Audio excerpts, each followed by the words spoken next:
Welcome to Use Your Items, a video game podcast about the philosophy and design of video games. My name is Jason Weiss, and with me, as always, is Francisco Martin. Fran, what's going on, man? Good to see you. Man, glory to mankind, brother. Glory to mankind. And only to mankind. That's what I always say. So today we're talking about Nier Automata. I was pretty excited for this one. I hadn't really... I watched somebody play through it when it first came out, and it's like one of those games that's always been kind of in the back of my mind, in the back of my backlog, and I'm like, one day I'll get around to it, and I never really did until we started the podcast. We started that list, and this came recommended to us by both Brians, actually. Brian, who I watched play, and then Brian, who suggested Metal Gear Solid 2. So back to back for you. I really love this game. I thought it awesome. it was just like, it was such a treat to finally get to play through it and kind of see what everybody was talking about. And it's so apparent to me that like it's just not every day that you get to pick up and play something or see a movie or listen to an album and you just have to say, wow, that was actually just a masterpiece. Like I just got to experience like pure genius, and it kind of hits really hard. Yeah. For me personally, I started actually playing this Nier Automata back in 2018. So about a year after it came out.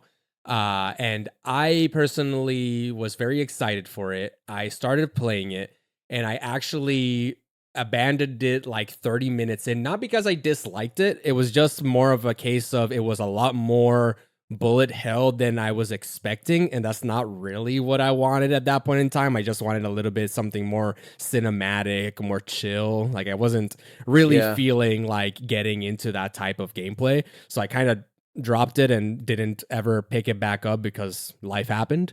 So I was super excited when this was on the list, and I finally got to pick up this game again and give it its a new shot. This time I knew what I was getting myself into, so I was very excited to get back into it.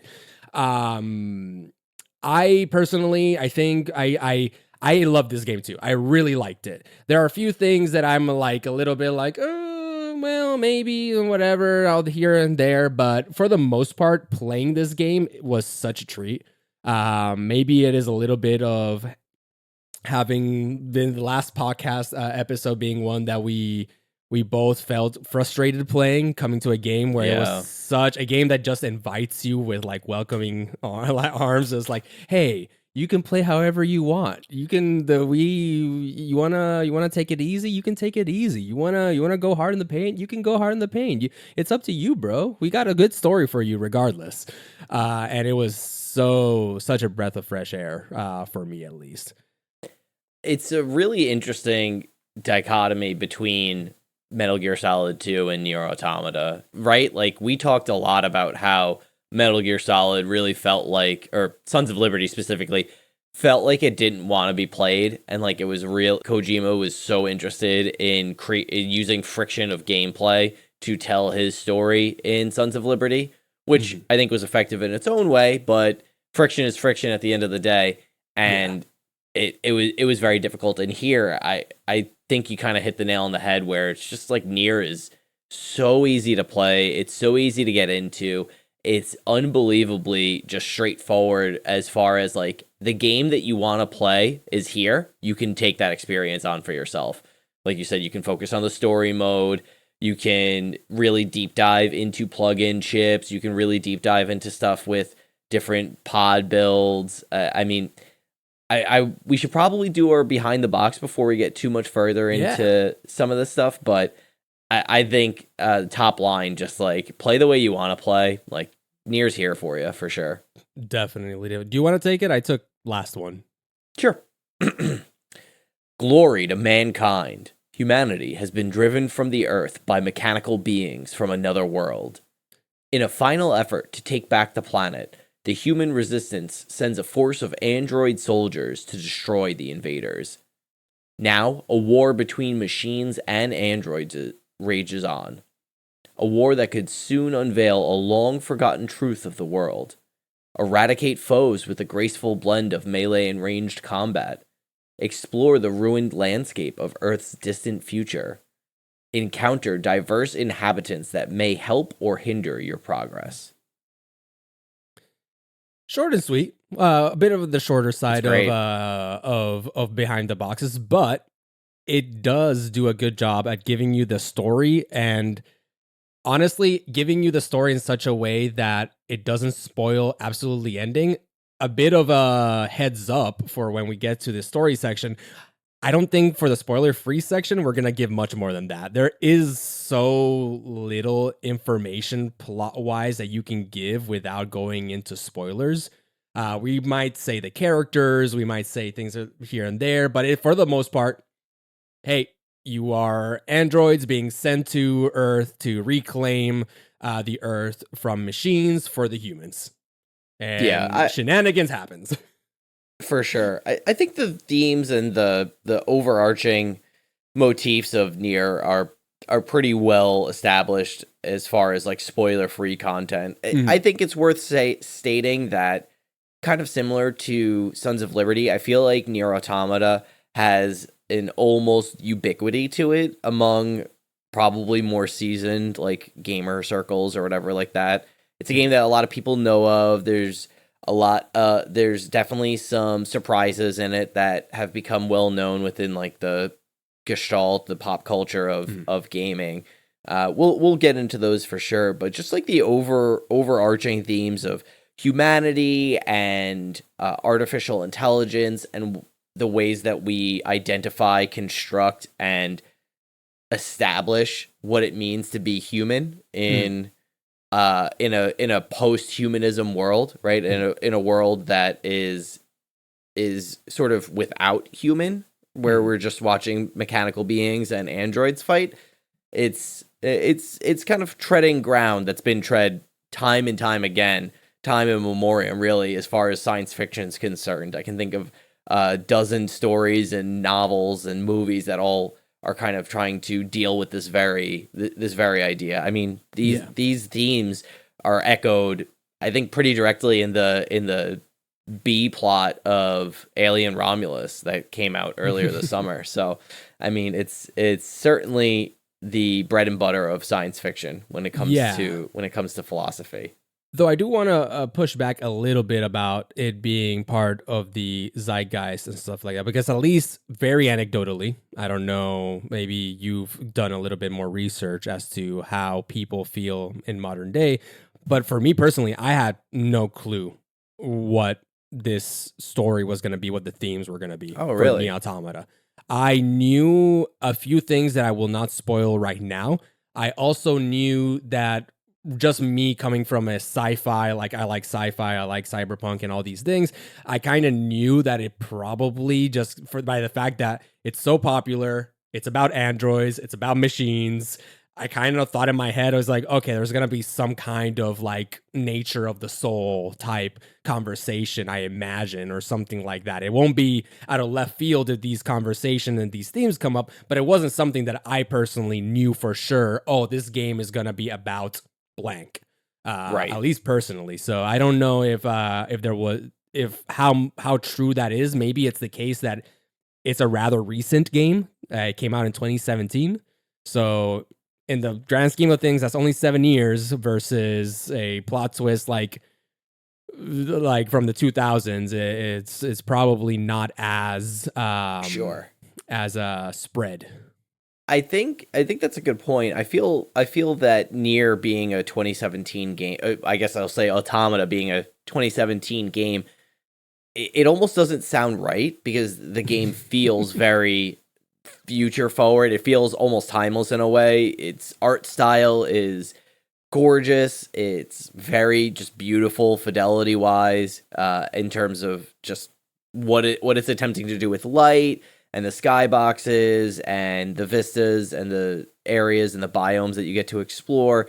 But on top of that, just like what's going on in the gameplay, I think is it's Platinum Games just continuing to show off how good they are at the hack and slash game style. I mean, they're like the best of the best for a reason, and it's certainly a style that works for me. So it being a 2017 game almost doesn't sound right because it feels it feels like a game that could come out today. I mean, it does literally get released every other year at this rate, but yeah, still. this rate, it is the Street Fighter of of RPGs that just gets released with a new, just a little bit additional content to it, a little bit more.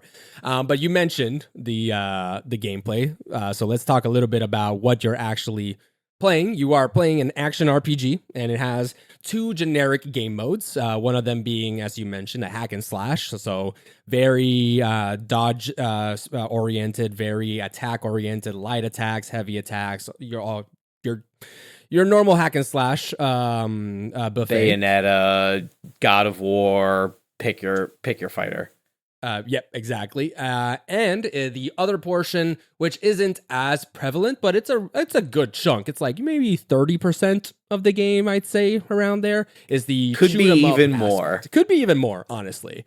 It is the shoot 'em up, which is your Ikuruga, is actually honestly Ikuruga's Geometry Wars. Geometry Wars. Yep. It's twin stick shooter type stuff. Yep. It is very much a genre that isn't really paid attention to a lot these days, but back in the day, back in the SNES days, like so many of these games came out that were so good.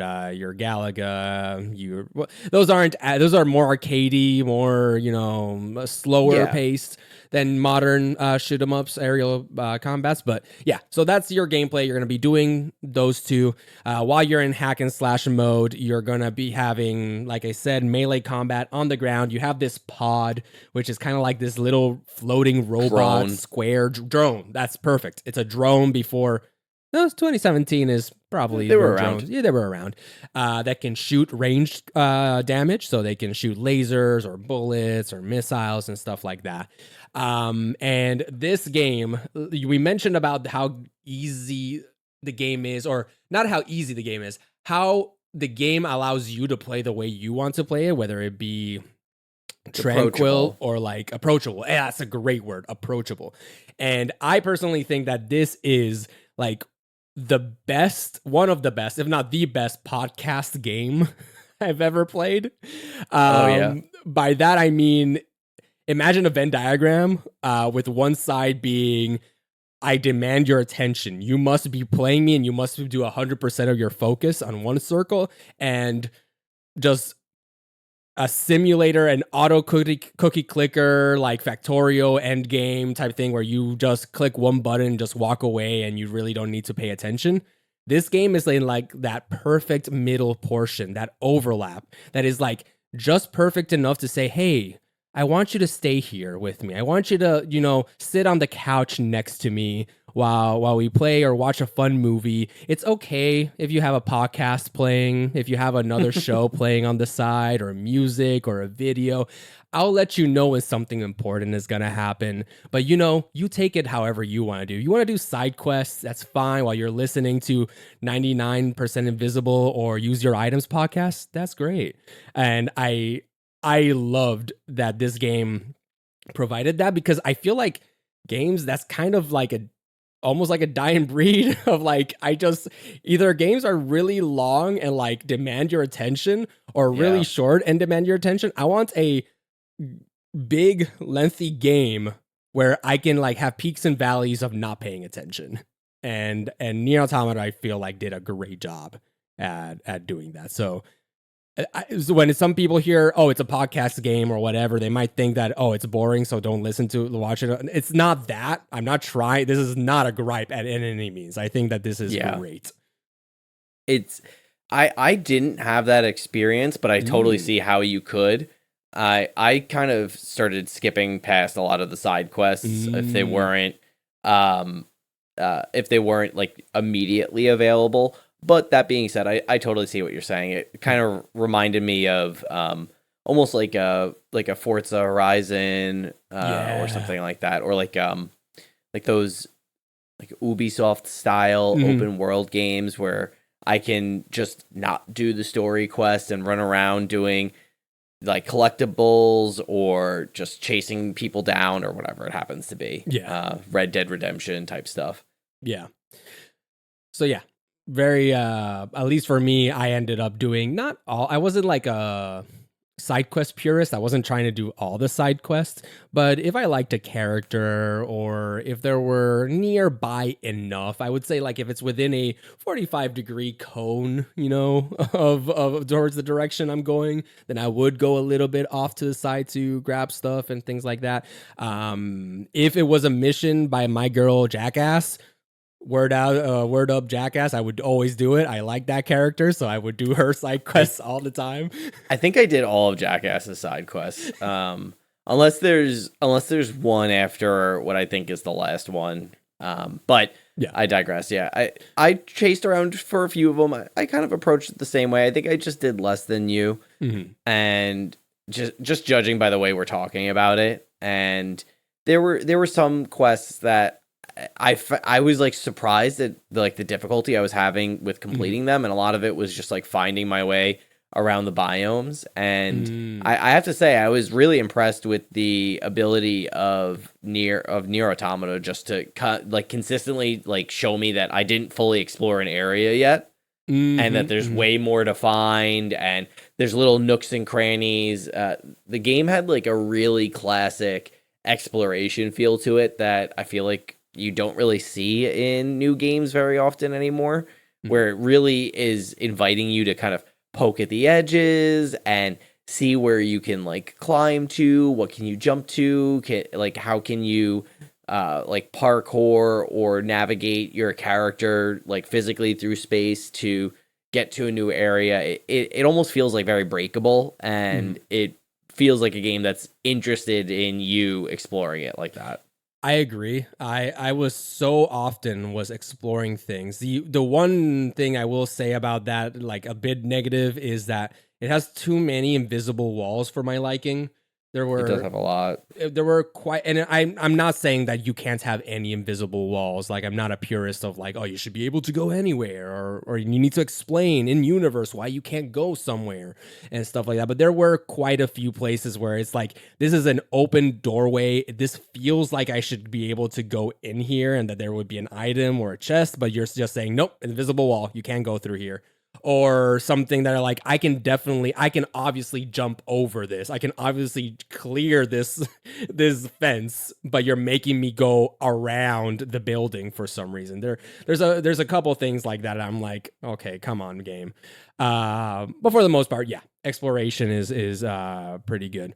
I took around 30 hours to play the whole game, not to finish the game. I spent 30 hours with the game.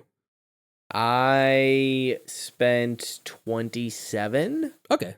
So which I think checks out to me doing less side quests than you. That's fair. How long to beat has it at 21 hours. So that seems really short. Short. Yeah, I agree.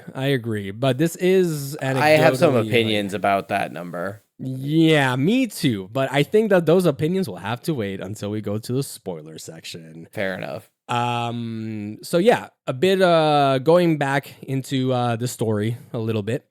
So in case you didn't know, the reason why we're talking specifically saying Nier Automata over and over again, because Nier is a game by itself without the automata is technically a game. For this case, we'll probably just be interchangeably using Nier and Nier Automata. We are not talking about the last Nier game. So Nier Automata, Nier Replicant. That is, if I remember correctly. Okay, I guess we got to talk about this a little bit. Nier is part of the Drakengard Nier series, which is a huge, like, I did not know this was as deep as it was. Deep, yeah. We have in our show notes a timeline of everything that takes place in this universe. And Nier Replicant, if I remember correctly, is one of two sibling games, Nier Gestalt and Nier Replicant, where in one of those games, through my research, I read that apparently at one point the creator, Yoko Taro, wanted this to be a father-child story, and at one point the producing company was like, no, we want it to be siblings. And then Yoko Taro was like, well, screw you. I'm making 2 games, one in which the relationship is father-child and one in which the relationship is siblings. And 2 games came out at the same time, one of them being Nier Replicant and one of them being Nier Just Salt. And if I remember correctly, one of them got remade relatively recently, question mark, just from the person. Yeah, Replicant did. Replicant was not, so those Nier games are not released in the United States, and yes. Nier Replicant was very recently released to the United States, I think in the last 4 years. Yes, and and it was re-released. I'm pretty sure it was a remake, even like Platinum Games like made a remake or anything. So you might be thinking, dear listener, listening to us, try to make sense out of the timeline of like, oh, okay, well, I guess this is a game I'm never gonna play because I do not want to go through so many games and so much lore and so much everything. Hey, don't worry. Nier Automata takes place like 10,000 years in the future after the last Nier game. So it has absolutely practically nothing to do with the previous games. We will talk a little bit more about Yoko Taro later on, but he is a director, a creator that prides himself in making each game different and not necessary for the next game that he's going to be making. So you do not need to worry about, hey, I don't know what happened in Nier. I don't know what happened in Drakengard. A lot of these games aren't released in the US just because they didn't sell well in Japan. So they were like, we're not going to port it over. So all you need to know is what we said in the behind the box. You need to know that you play as this really cool character, this really cool android 2B with the a bandana covering her eyes a la Riku from Kingdom Hearts 2. Yes, it's really cool. Yes, don't add us. Who's been sent to Earth for a variety of search and destroy missions. Along with her is 9S, which is a scanner unit, and they are like another android. Yeah, all the characters you play as are androids. Or play as or talk with, except for the Resistance, which are the humans on Earth. The Resistance are androids. Yes, I guess if we want to get into that right now, they never say that in the. They have like mechanical parts. Okay, I guess I'm gonna be vulnerable here for a second. I thought that they were just like they lost arms and they lost legs and everything. I honestly thought that the Resistance was just like the plucky ground Earth forces that stayed on Earth and were trying their best to live. But yeah, later on, not later on. A lot of people noticed that they were androids. For me, I thought they were humans until later. Okay. Until later on. All right. But I guess that's me being funny. Dumb. There's actually, consequentially, listener, there's actually a few times where I had the reading completely wrong, and then I realized, oh, whoops, my beans. Well, to your defense, what I'll say is that I find that Nier Automata especially tends to be a game that is very interested in the aesthetics and the world building and the emotionality of scenes and settings and the story that it's telling. And so there tends to be, in these cases, a lot of references that maybe don't immediately amount to anything, i.e. 2B and all the other Yorha androids. Those are the androids that are specifically designed for military combat procedures that are sent from space. Just keep following along, listener. You're doing great. And they all wear blindfolds, and there's like plenty of interpretive weight to those blindfolds, and you're allowed to read them a number of different ways, however you want. But the game has no interest. The story has no interest in explaining to you why they have blindfolds. So there's just a lot of, I think there's a lot of expressive and emotive just subtext in the game. And actually, our friend of the show, Brian from back in New York, mentioned that he felt that it was very similar to the way Hideki Anno wrote and produced Evangelion, in that there's a ton of visual motif in Evangelion that is about creating the aesthetic, not necessarily about delivering expedient interpretive value. In that series, it's tons of Christian iconography and Christian overtones and themes. And in Nier, there's a lot that it's not so simple as to say it's just Christian, like Christian themes and Christian thoughts. Surely those absolutely do matter, and they do come up in Nier Automata, but I would say Yoko Taro is kind of operating on that same sort of interpretive space where he is interested in creating this experience of Nier Automata, and that comes with a lot of visual motif and aesthetic and musical motif that is going to create a really unique experience of Nier that's going to leave you, the player, feeling both confused, enticed, and engaged, I think. Yeah. At least it did for me. On the other side of the interpretive, Yoko Taro writing something that is meant for the player to interpret is the side that isn't for the player to interpret. It's cool, therefore it is. All the androids that are from the Yorha units. Yorha is like the organization that is in space, and they're in like this space thing called the bunker. It's like where space they live, space station, and they send units down to Earth in these like really cool mechanical.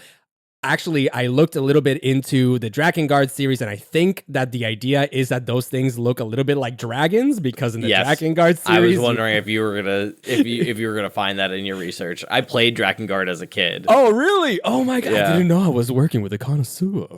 Yes, it's true.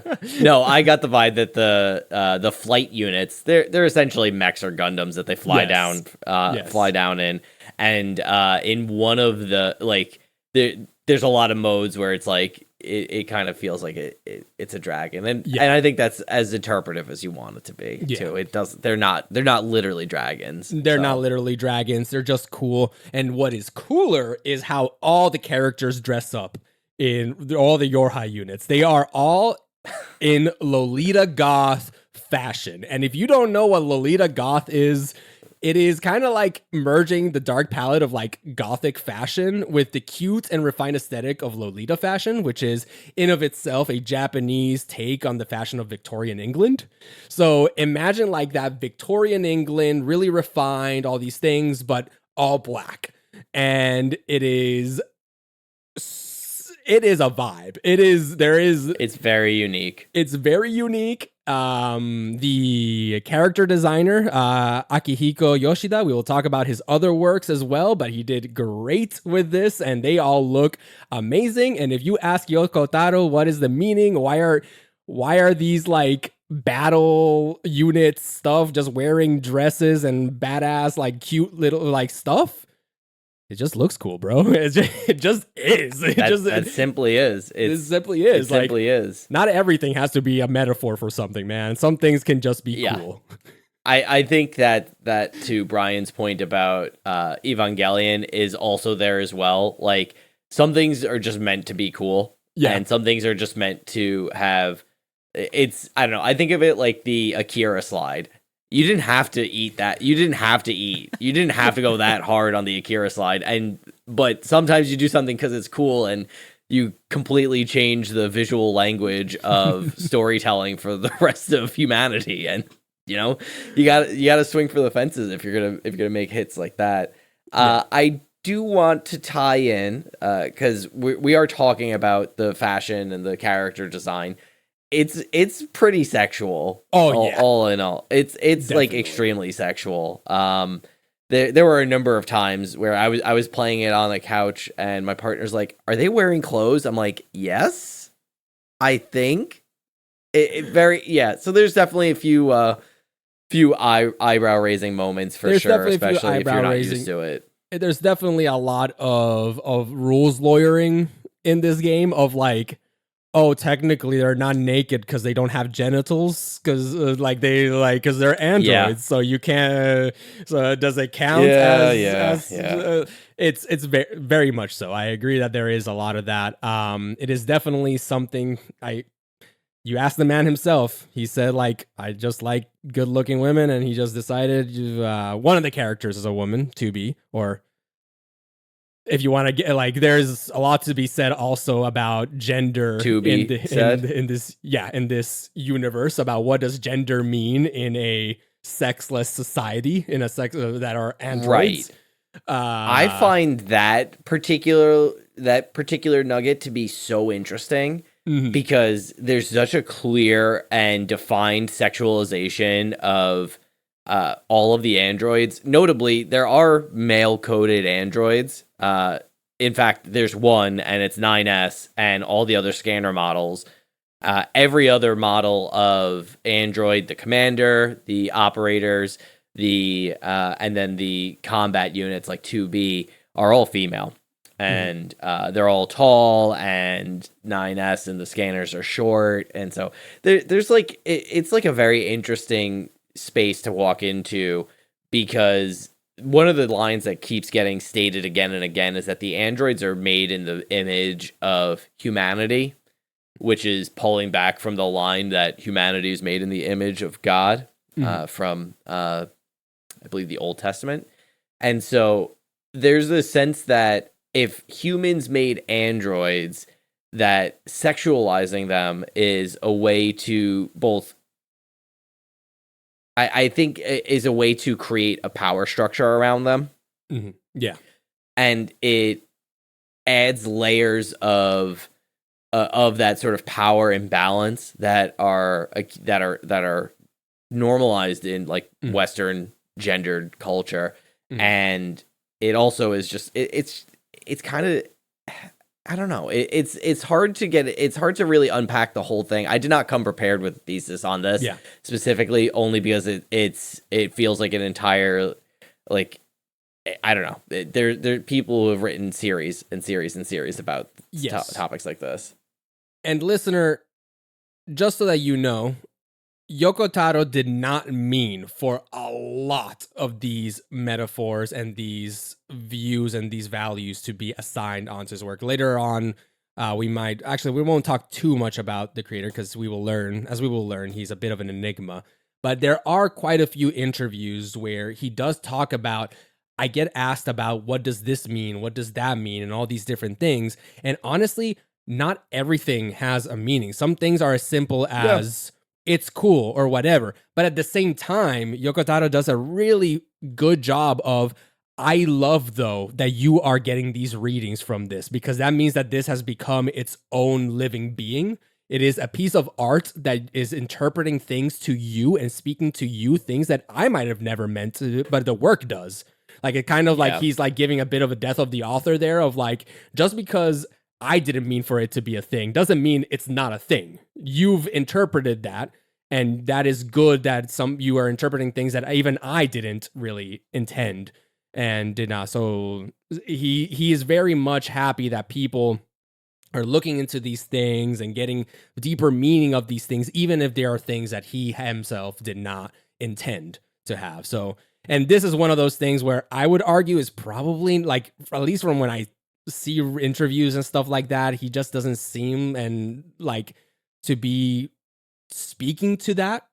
His other works, the fact that doesn't seem to be speaking that he was interested in those gender discussions. But the fact that some people have some really good thoughts about it and criticisms and praises about it, I think is very valid and very cool.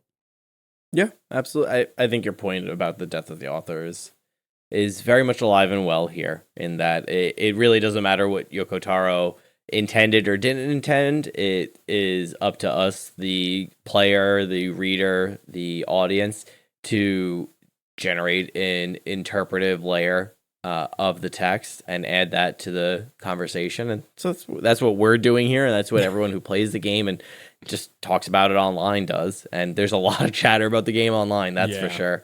Yeah, but about so many different things. There's so much to talk about. I definitely recommend like spending a little bit of just brain power thinking about the gender implications of 2B, 9S, Yorha, the androids, the Yorha androids as well. The machine later on learn.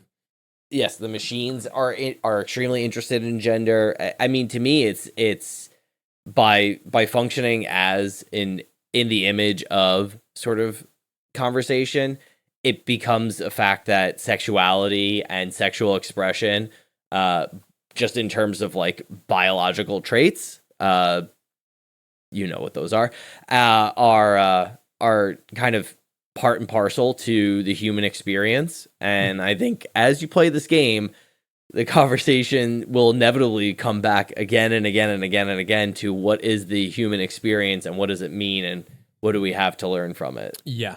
Speaking of humans, I just, because we have forgotten totally about humans, where are the humans in all this? The humans have taken refuge on the moon. They're pretty much like doing everything remotely, sending androids. They're kind of like doing this like proxy war against, which I guess we didn't mention. We mentioned that the machines were created from another world. They are specifically created by an alien force. So this is a alien versus humans battle where they're both fighting a proxy war for Earth, aliens sending machines and humans sending androids.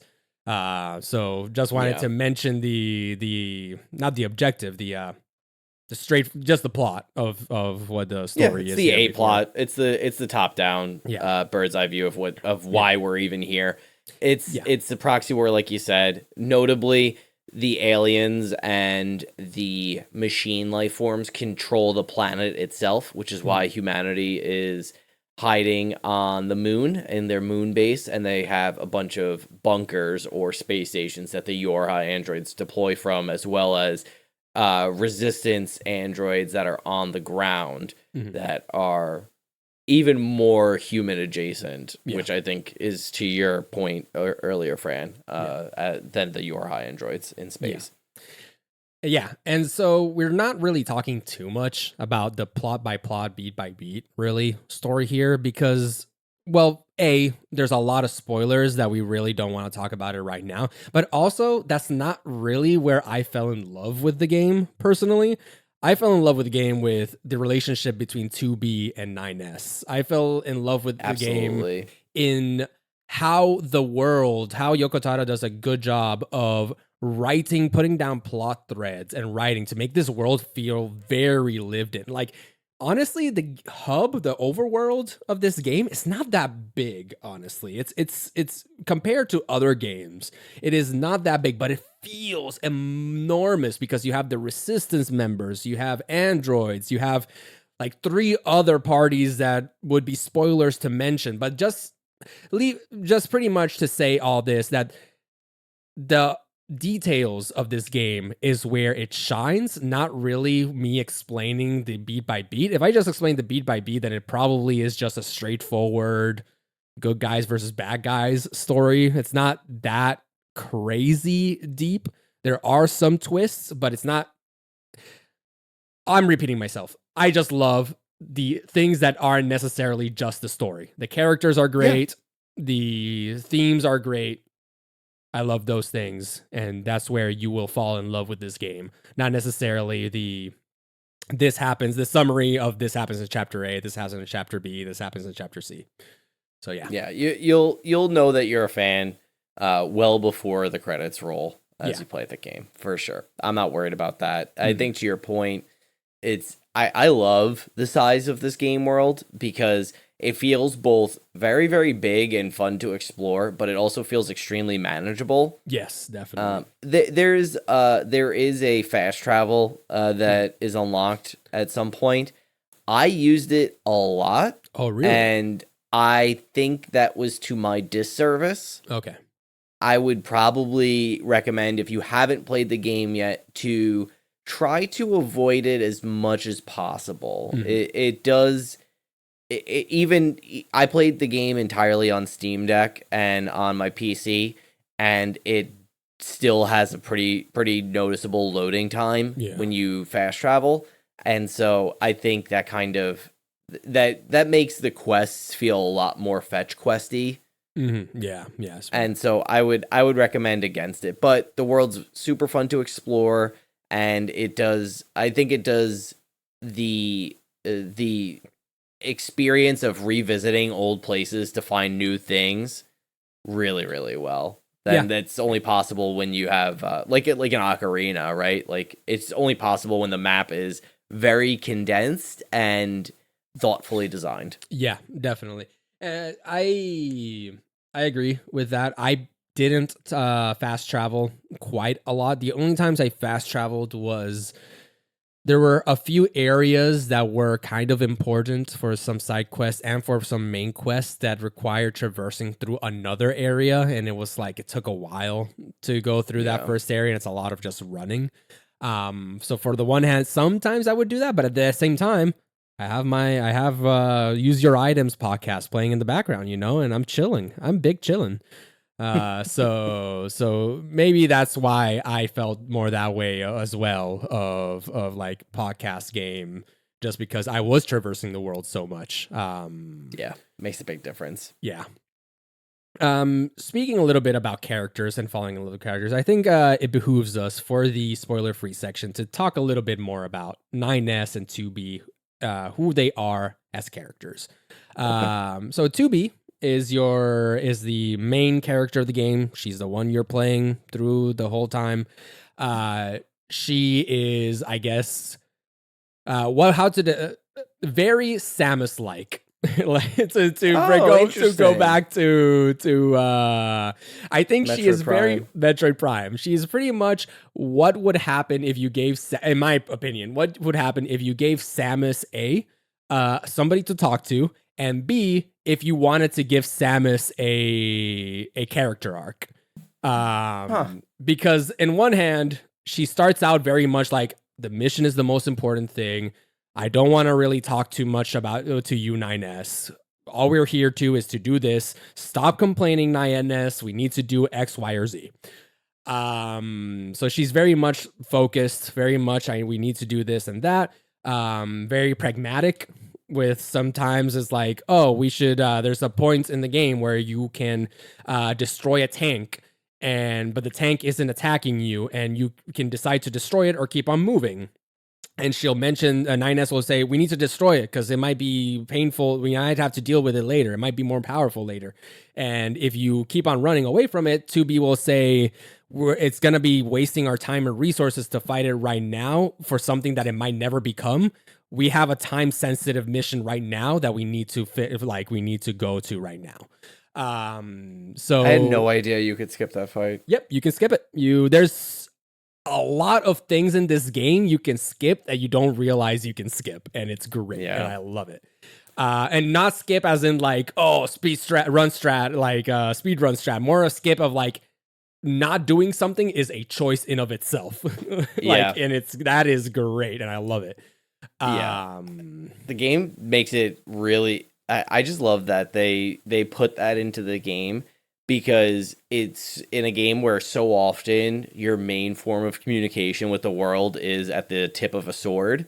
It lets you take the power back from that dynamic. Yes. And it creates, I think, to Kojima's point, it creates a really interesting tension with, the gameplay is so fun, and I want to be playing the game the way that it wants me to, but I am impelled via narrative to operate differently, to make choices based on my own ethics or the ethics that I'm role playing into to be it.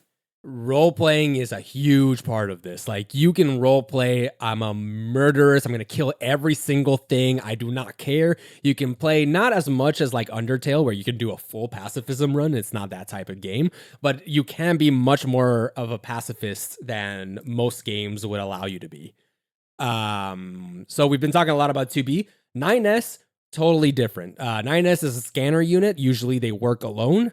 And because of that, this is like one of his few missions where he gets paired up with somebody else, and he's very chatty. He's pretty much the player surrogate of like asking questions like, oh, why this is not how things are, pointing out things that the player might not know of just because like, oh, that's weird that that's happening because of this, and this. It's very much the He's kind of Tails adjacent. very Tails adjacent. Very Tails. Like 9S is extremely Tails coded. And I didn't until you were talking, it just popped in my head. I was like, oh my god, Nines is just Tails. And I love that you just called them Nines. I love that. Yeah, I only call them Nines now. So at one point, and just to give like, I think that is like his essentially that conversation about. So there's a conversation in the game where 9S, after a few hours into the game, a few hours of them hanging out together, which in game story maybe has been like days, like a few days or whatever, 9S starts saying like, hey, all my friends, all people that know me, they just call me Nines. And 2B is not having it. And she's like, okay, you could call me Nines if you want. 2B is like, 9S will suffice. Like, and she's super pragmatic. I'm going to use your code name. I'm not going to give you a pen name. Yeah. This is not happening. Notably, there is one point in the game where one other android refers to him as Nines. And I think that android says, weren't you the android that went by Nines? That's the only time that it's brought up. So there is no other evidence of any android ever calling 9S Nines whatsoever. Yes. It's great. I love it. He's such a dweeb, but a lovable dweeb, and he's a dork. He's such a dork. He's great. And something that you might be asking yourself, okay, what android are we talking about here? So we mentioned that they were very human-like. They look exactly like humans. They look like humans from the outside. But that might still beg the question of like, okay, but are they like Terminators where they look like humans, but they act like robots? And not Terminators, the exoskeleton, Terminator, the full skin flesh version. Arnold Schwarzenegger and the bad guy. I forgot the name. The other guy. Not a movie podcast. Not a movie podcast.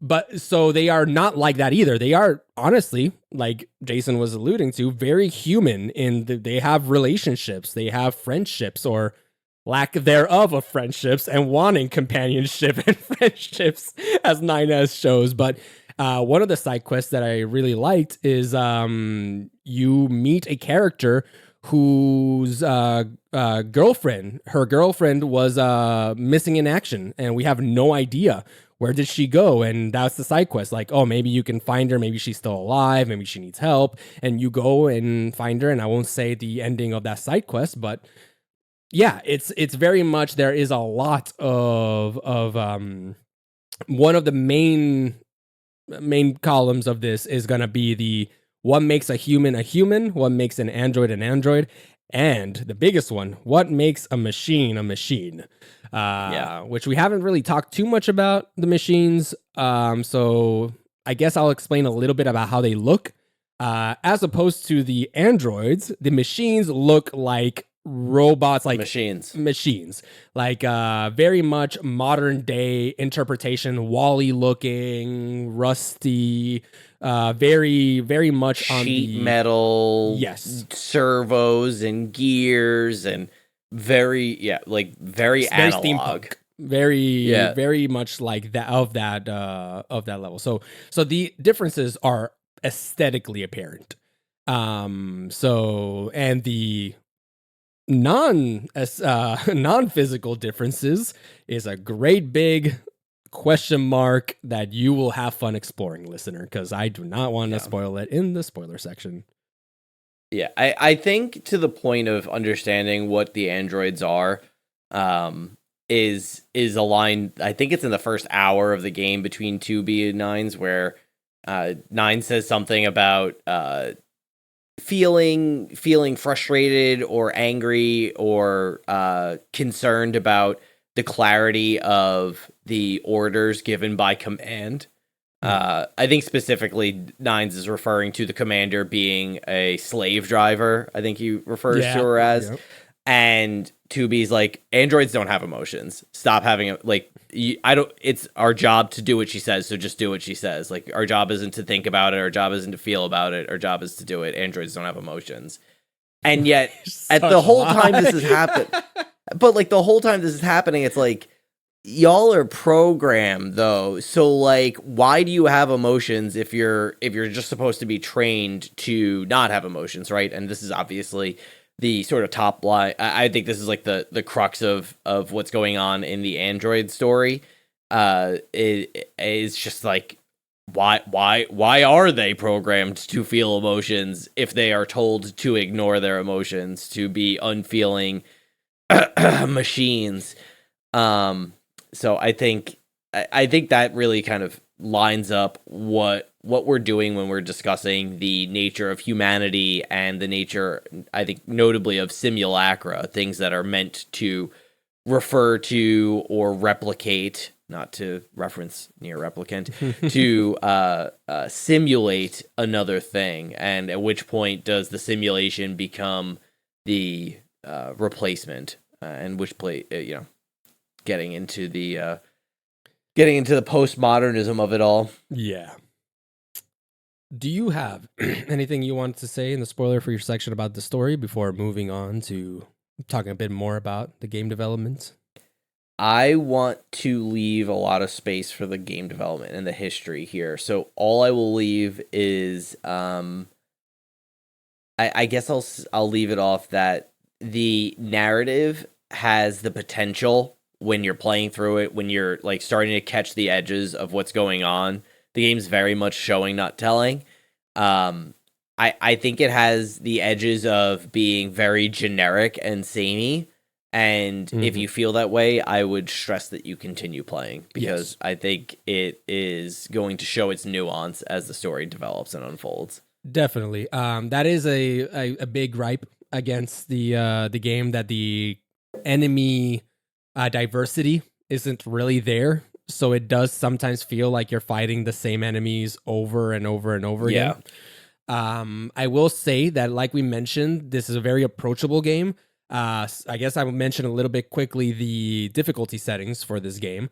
So accessibility, super well. So you have the easy mode, which the easy mode unlocks these chips. Chips in this games are like abilities or mods for your character. It raises your attack, HP, gives you other abilities here and there, all that stuff.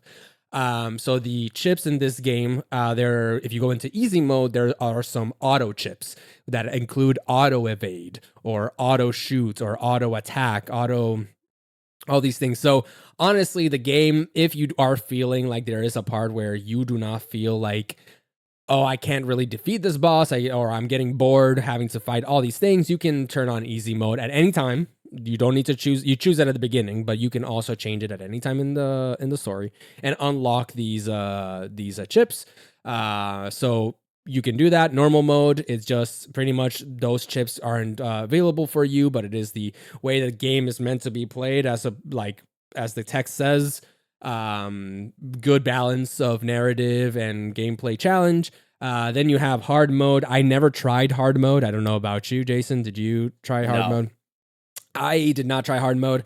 There's a big thing in hard mode where in game there is a lock-on feature that allows you to lock onto an enemy. And that is turned off in hard modes. And that is just, I did not want to deal with having to like aim fire while doing melee combat. If I had to guess, I have no idea. There is a pod that shoots guided missiles. I would imagine that pod is like essential if you're playing in hard mode, because it just auto aims for you, kinda. That pod doesn't deal any damage though. Yeah, it doesn't deal any damage, but it's better than not dealing damage than nothing, you know. So yeah.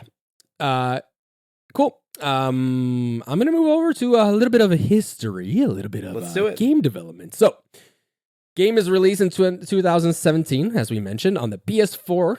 Eventually makes its way to Xbox and Switch a few years later, PC as well. Switch release. I'll just pause you there. Switch release came out very recently. Yes, super recently. End of Yorha edition on Switch came out super recently. Yes. And if you have not played the game on other platforms, it's great on Switch. If you played it anywhere else, it's a little tough to look at. Okay, I see, because it's a reduced graphical graphics? fidelity. Yeah, fair. But it plays really well. Okay, that's great to hear, because there are quite a few times in this game where there is a bit of bullet hell, bit of VFX hell going on. Yeah. In fact, there's a chip that slows down time whenever a bullet is near you that I really liked, because it reminded me of Final Fantasy VII remakes, like a character swapping mechanic where time slows as it looks really cool. But anyways, regardless, originally the idea of making a Nier sequel, dead in the water. Like, it was not gonna happen. Nier had very low sales.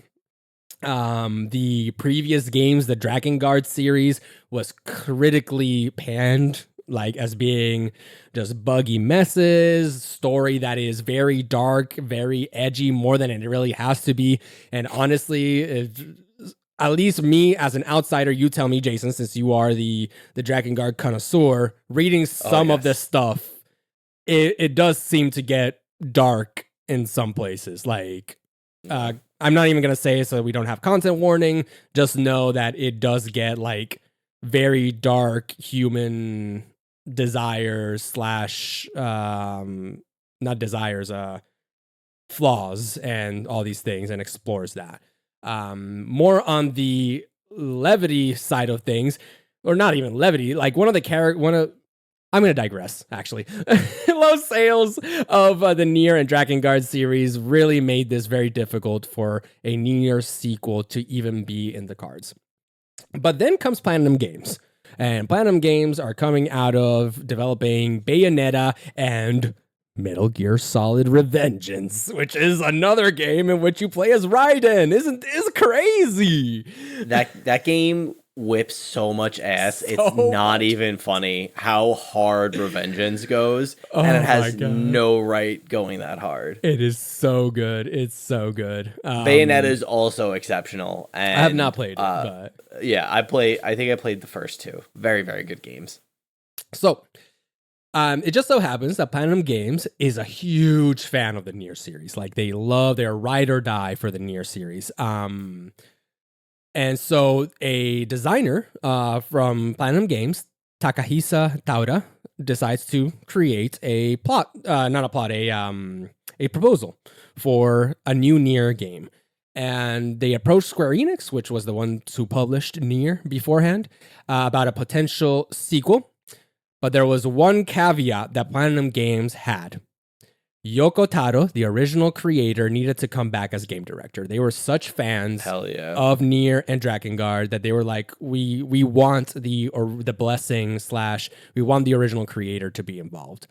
But here's the problem. Yoko Taro kind of left game development. After his other projects had failed, he had been not fired from Square Enix. He was freelancer for the most part when he was working on the Nier series, but he had been let go from Namco and all these things. He has been known to be a little bit of a character, a little bit of an enigma. We will talk a little bit about that later. So he kind of had left in pursuit for other projects. Some of these projects being a stage play prequel to what happened to later be Nier Automata. Epic. It's what? Like, what is so cool? What is he doing, my guy? So yeah, he's kind of burnt out of the whole game making business.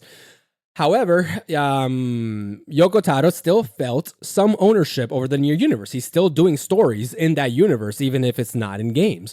So there was a level of sacrilegiousness of doing a sequel or doing another game without him. It's almost like making a Metal Gear Solid game without Hideo Kojima, Konami. Anyways, they would never do that. Fran, they would never do that. That would never happen. They would never take that from him. Oh, God. So what happens?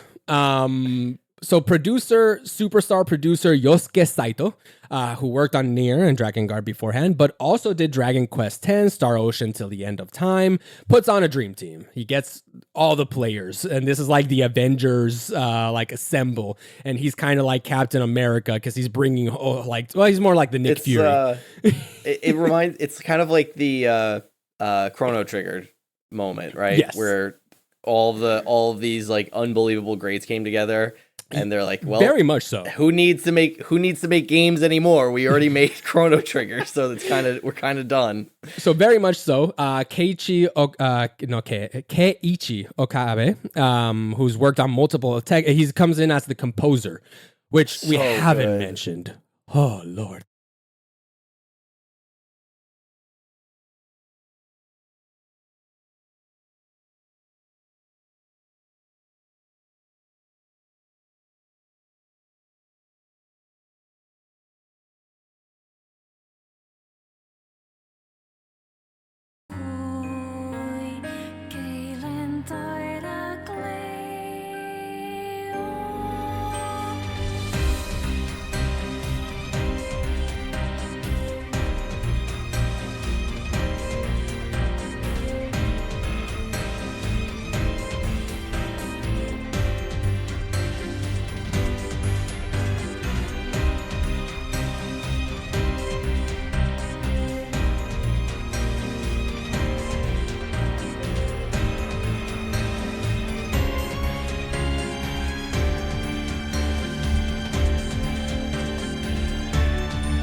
The music could almost be its own episode in how, because this music made me realize how much of a Japanese culture there is. They have their own style of music that they would. So in Western world, whenever you wanted to make something epic, you pretty much just put Latin chanting. That's kind of like the go-to. This is something old, historic. The special sauce, right? Oh, to make something historic and epic and everything like that. And Japan has like their own version, which I honestly did not do as much research because I was about to go into that rabbit hole, and I was like, no, I'm not gonna do it. And that music, that like chanting, their own version of it comes through this like music and the soundtrack so well, and it's so good, and I love it. So yeah, Keiichi Okabe, superstar, did also some Final Fantasy titles, Super Smash Bros. Ultimate. Come on, you know, banger after banger.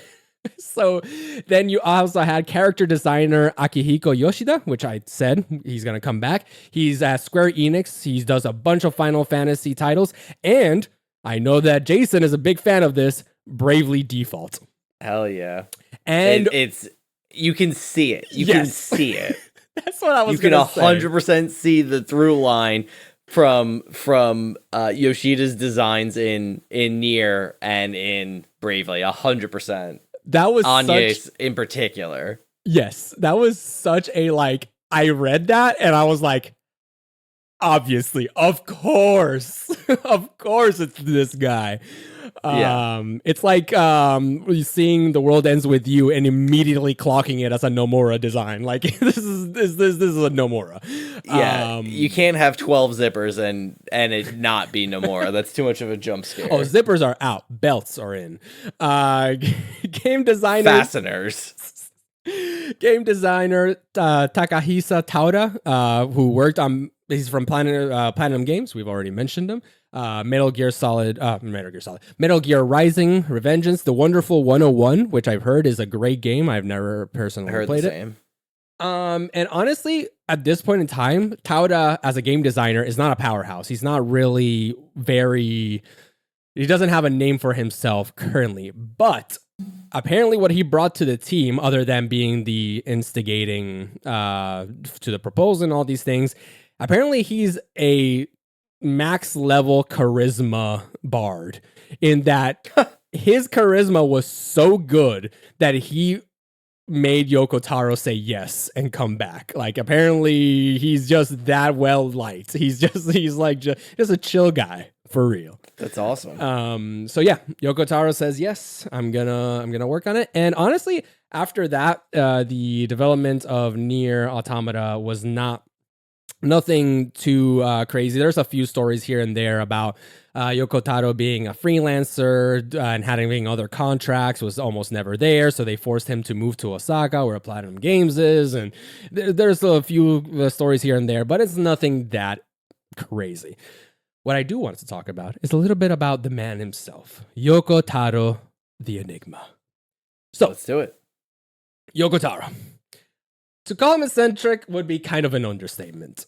He's a very interesting fella. But also to call him an eccentric is also a bit, in my opinion, reductive. Because he's born in 1970. He graduates in 1994 from Kobe Design University doing computer graphics. So doing a little bit of art design here and there. He worked as a CGI designer for a few companies, namely Namco was one of his bigger ones, and leaving due to unknown reasons. I kind of buried the lead beforehand that he was a little bit, shall we say, difficult to work with, and at least that's what I read through the lines. There's nothing that I've never read anything straight up that says he left because of blank. But it seems that most people tend to agree that he was a little bit difficult to work with. So they're not surprised if that was the reason why he left such a corporate job such as Namco. So he has a hard time working with others, but this goes beyond just poor social skills.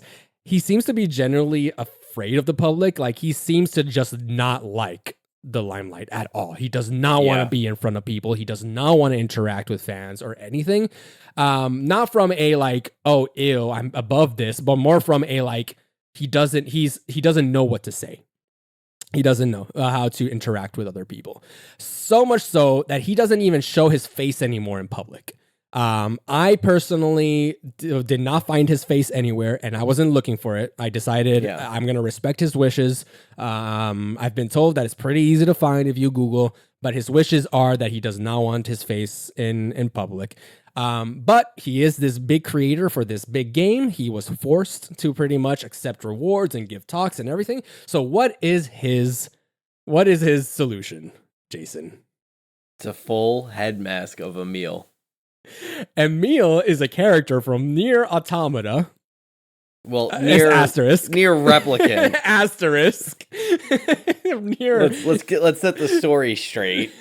I mean, if you want to get it even deeper, he's a character from Drakengard, but that's not what we're going to be talking about. But he, at this point in Nier Automata, is a machine, and it is the way that I would like to describe it. I think this is the best way to describe it in a listener podcast. Imagine the moon from Majora's Mask, but happy. That's how it looks. If you can imagine that instead of having angry eyes, he's like smiling.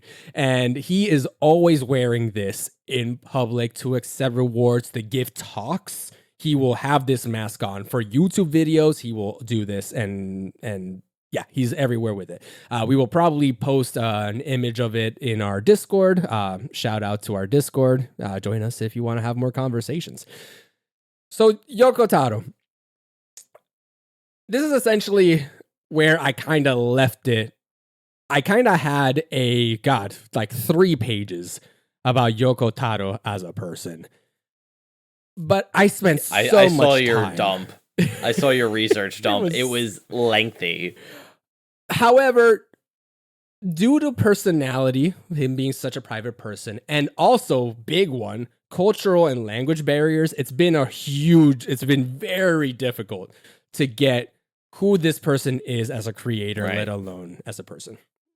And honestly, he kind of revels in this. He's mentioned a few times that he kind of dislikes how popular Nier Automata became, because now he has these expectations of him to create a sequel that has something to do with Nier Automata. And like we mentioned before, each game of his is very different. He does not want to create the same game. He does not want to connect games together in a straight through line. He wants to make whatever he wants to make. He's a bit of comes off as a bit of a contrarian sometimes, trying to go against the grain for what seems like no reason. But I don't think that's true. I don't think he's a contrarian because he revels in being a contrarian. I just think he just really knows what he likes. He's passionate about telling stories his way. And that way that he tells stories just doesn't jive with the industry at large. It just so happens that Nier Automata jived with the industry at large. But if you play his other games, thinking that you're going to get a Nier Automata experience, no, don't. They are very different. They are very, really very, very different. Nier is pretty close. Nier, because same titles. Nier's pretty close. Much more future forward. Aesthetically is more closely related, and all these different things. So it's like just gameplay style. Like you're gonna have like if you like if you like Automata and you wanted to pick up Nier or Replicant or something like that, you'd be fine. Same way, it's like the Drakengard's tend to be kind of similar in play style, but they don't play anything like Nier. Yeah. Notably. So I'm looking at this guy. I'm going through interviews. I sent Jason a bunch of videos and a bunch of really good ones. We'll put them in the show notes. Yeah, I have him on the. I have him in the show notes. And so, in some interviews, he says that he's trying to tell stories about the dark side of humanity, and he's talking about how humanity can be so dark and all these things, and it makes him sound like an edgelord. Like, what a pretentious edgelord. But then sometimes in his biographical manga, which I, of course, read all of, it's called The True Biography of Game Creators, Yoko Taro comes off as an arrogant incel. He is so incel-y in that manga of like, oh, you guys are in the light, but I'm in the darkness, and someday the darkness will swallow you. I have no idea if this manga had any input from him, but it does not shine him in the light. It's just a picture of somebody wearing an Emil mask running around screaming, "You normies, you normies, you normies." Oh God, that was a rough one. In the GDC talk, though, on the other side of the coin, the GDC talk is called "Making Weird Games for Weird People." Super humble guy. He's like joking that he'd rather be in another session called like Assassin's Creed 4 and how to achieve fidelity in next-gen graphics or something like that. And he jokes about like, oh, I understand you might have lost your way getting here. You might be looking for this, which is a session I would rather be at than giving this talk. But you're here, so you must be weird like I am. He has a meme video in which he pretty much like 7 years in the past guesses about talks about metaphor refantatio in such a way where he's like, if this game gets created today, we are screwed because this is the same fighting for the same level as Nier in like this like that video is awesome because it's Atlas publishers wanting to do like a deep teaser for Metaphor before it was called Metaphor 7 years ago, and they have Yoko Taro present this teaser, and it's like, why? It makes no sense. It's like it would be like if Steve Jobs was like announcing the next like Android phone. Yes, and them saying if they make an Android phone that has the like a lightning firebolt, or so like some cool thing about iPhone, we are screwed. We will be destroyed. It's essentially that's the video, like him talking about like, I'm gonna lose my job. And most recently, he tweeted out a joke about him being the game director for Metaphor Refantatio 2. He's a great guy. And so there's so much here that both shine a light of this asshole, arrogant incel person, this very humble, wants to impart his wisdom, scared, but ultimately wants to get his story out. And again, there are cultural and language barriers. The manga that I read was a fan translation. Who knows if there was some kind of worldview that the fan was putting in, like normies. Yeah, of course. Who knows what normies actually translated to in Japanese? There's even a book about him that was written in English called The Strange Works of Yoko Taro, from Drakengard to Nier Automata. And it has a foreword by the man himself. So some level of sponsorship from him. But at this point, I didn't buy the book. I didn't read the book. I felt like at this point, I was kind of missing the forest for the trees. I was going down so deeply into what this man is and who this man is and who is the author for all this that I got lost in it. I got lost in the sauce. This is not a podcast about Yoko Taro. This is a video about Nier Automata. He doesn't want us to make a podcast about Yoko Taro. Yeah, he doesn't want us. Oh God, he would just. This is too long. That. So all this to say, he's not going to sign my Emil mask now, Fran. Look at what you've done. All this to say, Yoko Taro. An Emil mask? That's gotta exist. Wait, maybe it doesn't exist. Maybe he doesn't want people wearing it. Maybe you need to print one for me. I will print one for you. I'll use the 3D printer to print one for you. How about that? Okay. All right. I think that it's sufficient to say Yoko Taro is an auteur in its own right. He's not the creator that Gotham wants. He's not the creator that Gotham needs. But he is one of the most genuine creators of our day. And that alone, I think, deserves respect and a modicum of praise. And that is probably the last that I will talk about Yoko Taro in this Nier Automata podcast, because I think that's how he would want it. Yeah, I think that's reasonable. And I think, honestly, what we're here to do is show off what we've loved so much about this game, truly, and what we found. And I respect that.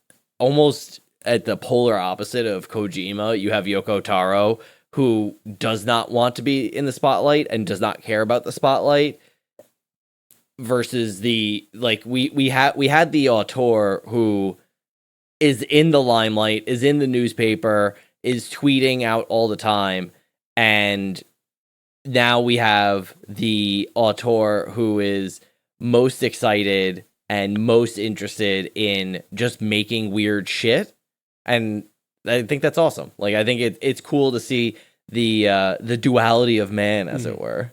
And another thing, it's a long career. He's been making games for 30 years now, or something like that. Maybe he grew up. Like, maybe there is no Yoko Taro. Just like most of us, he is a complex man with complex emotions, complex personality. And I think he deserves what he wants, which is quiet. Yes. He anyway, if I don't get exactly Nier Automata 2, the 2B VR simulator, I will be upset. He will spit at you and be like, "You want a Nier Automata? No, this is, you know what? Nier Automata 2 takes place 20,000 years in the future. And it's a Pokemon battler. It's a Pokemon. Actually, at one point, he did talk about wanting to make this be more of a Farmville type game. I did read that. Was that not Reincarnation? Which I guess, I guess so. The mobile or game, was right? I thought Nier Reincarnation was the gacha game that they released. Yes, it is. It is the mobile game that they released. But even before that, even before Nier Automata was any, when he came back to Platinum Games, he was like, what if we made it a farming simulator? And it's like, bro. Everyone at Platinum Games goes, no, you're not real. No. You're trolling. That does sound right, though. Moving on to a bit of cultural impacts. So, how does Nier Automata do?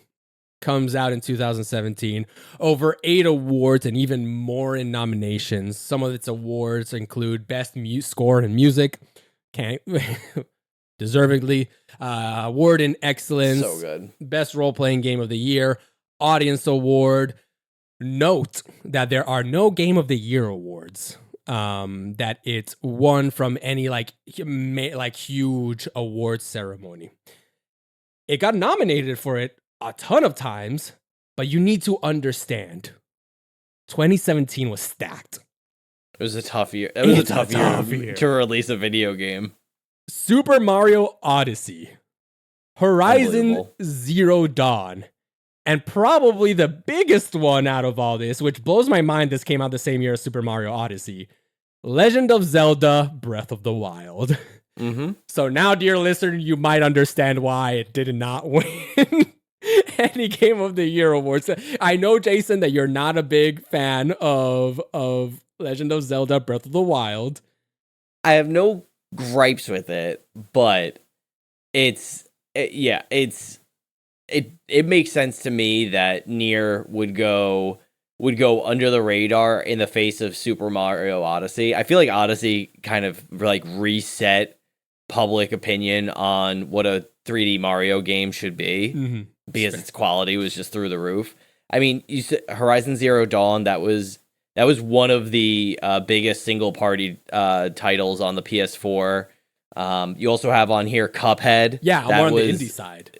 Yeah, indie darling Cuphead, indie darling Little Nightmares. Indie darling Kingdom Hearts HD 2.8 Final Chapter Prologue. Come on. Yeah, indie darling Kingdom Hearts HD 2.8. No, but seriously, it's funny that we are living in a timeline right now where Metaphor Refantatio won Game of the Year at the Game Awards. Mm-hmm. And I think if Metaphor came out in 2017, it had no shot of winning that. In the same way, I guess if we roll it back, Metaphor doesn't win any awards without Persona 5 winning awards. Yeah. And Persona 5 probably doesn't win any awards without Nier. I would. In the way that I sort of see the dominoes, like that meme of the guy who knocks the little domino, and then it's like the massive domino, and it always ends up being something hilarious and not very tactful. It does feel to me that as we stand on the shoulders of giants, like what Nier did and what Yoko Taro did here really set the stage for taking a game like Persona 4 and really leaning into very powerful visual aesthetics in Persona 5, because 5 comes out the next year, I think. Oh, is it? In 2018? I believe Persona 5 comes out the next year, and I think there's a lot of... What? Persona 5 came out before. Oh Nier no, Automata. my whole timeline's screwed up. In the timeline of my head, the timeline of my head's great. Everybody should live here because it's great. That's shocking to me, actually. Persona 5 apparently comes out before Nier Automata. 2016. Wow. Maybe it's in Japan. Maybe it's not worldwide release. In Japan, 2016. Worldwide, April 2017. So, okay, so Persona 5 came out the same year then. Same year, if worldwide release, yes.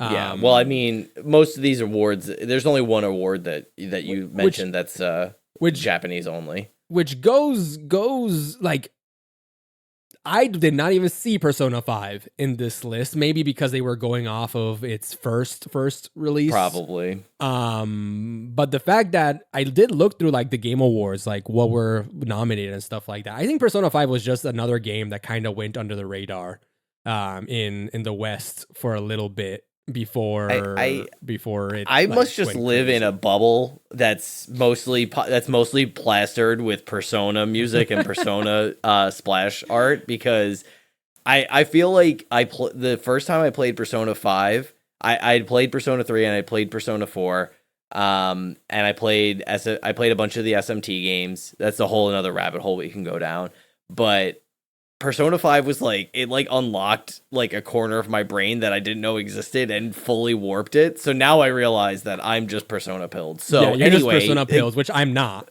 I have not played a Persona game. Not because I don't like the genre. It's in my backlog. It's just that I know that it is like 50 to 100 hours long, and I'm like, Yeah. I can't right now. Not with this podcast. Not with this podcast. Yeah. Yeah, maybe when we get to our Persona moment. But Yeah. anyway, Nier Automata, the game that we're talking about today, stacked year 2017.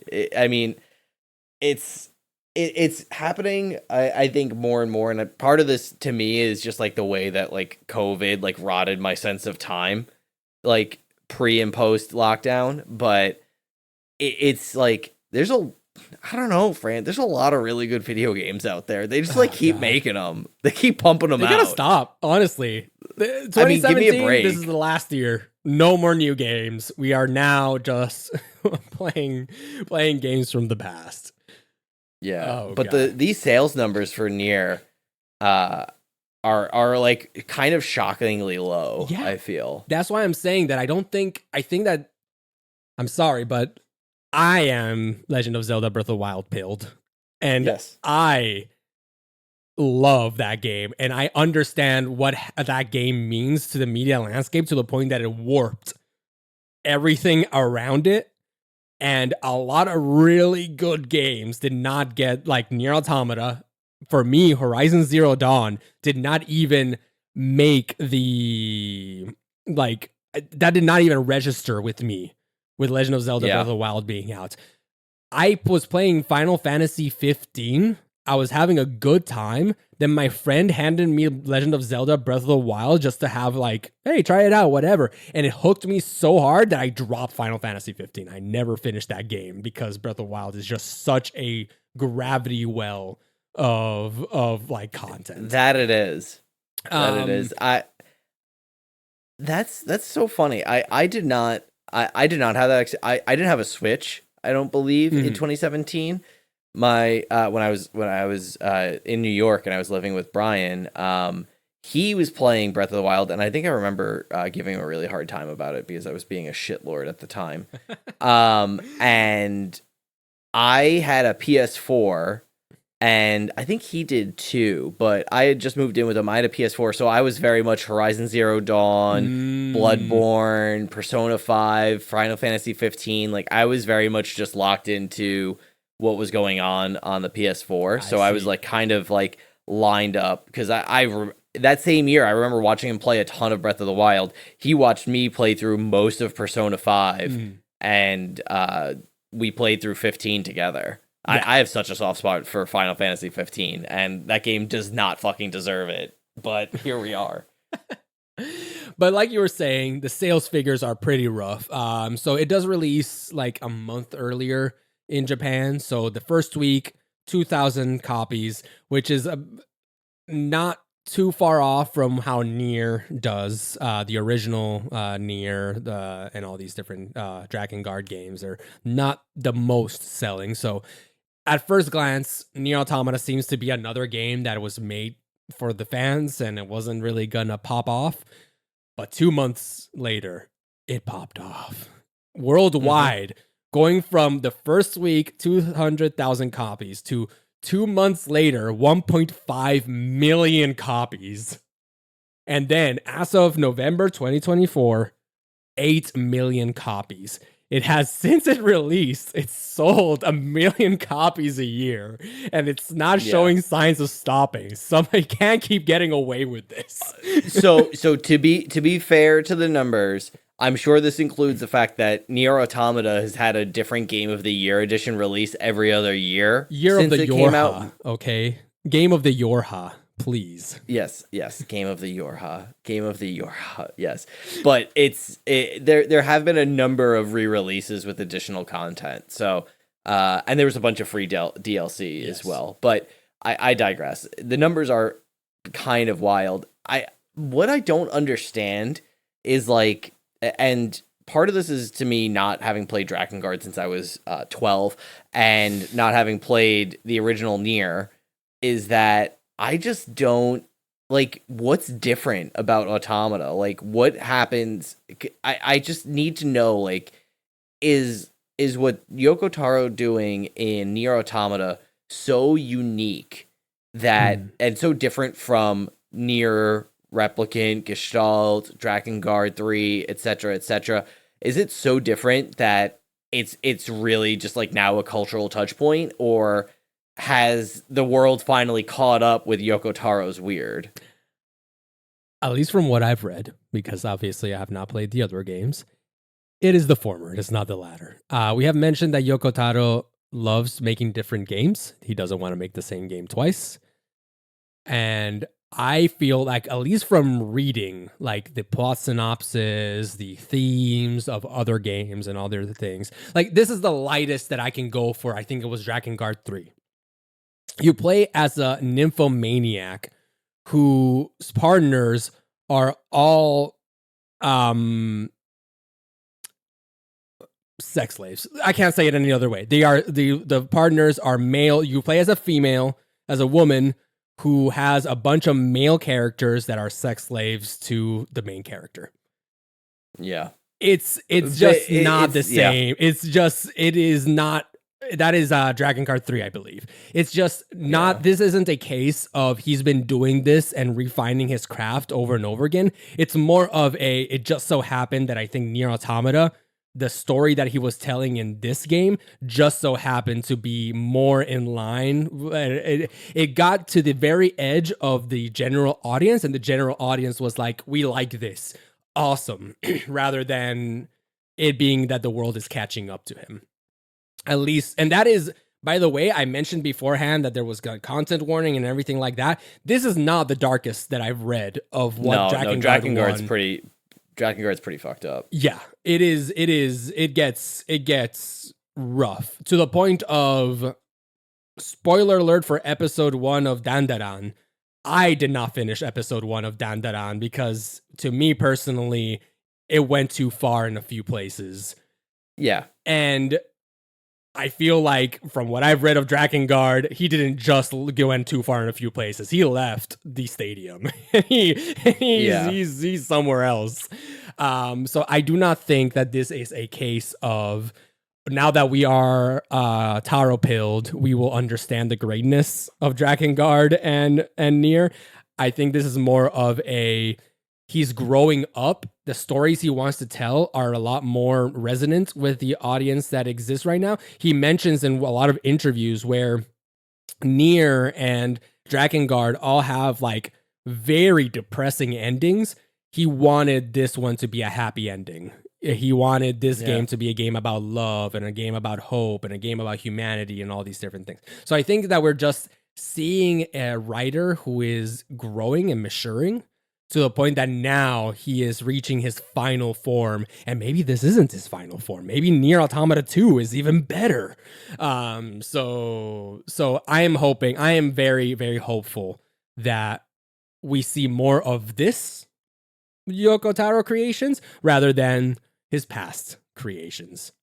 Yeah. I did not know that about Drakengard 3. I notably played the original Drakengard on PS2. That being said, I think what stood out to me the most in Automata is just how concise the sort of like thematic storytelling is. That's not to say that it's like it's not the best like A then B then C, and I don't think it should be. It wouldn't work like that.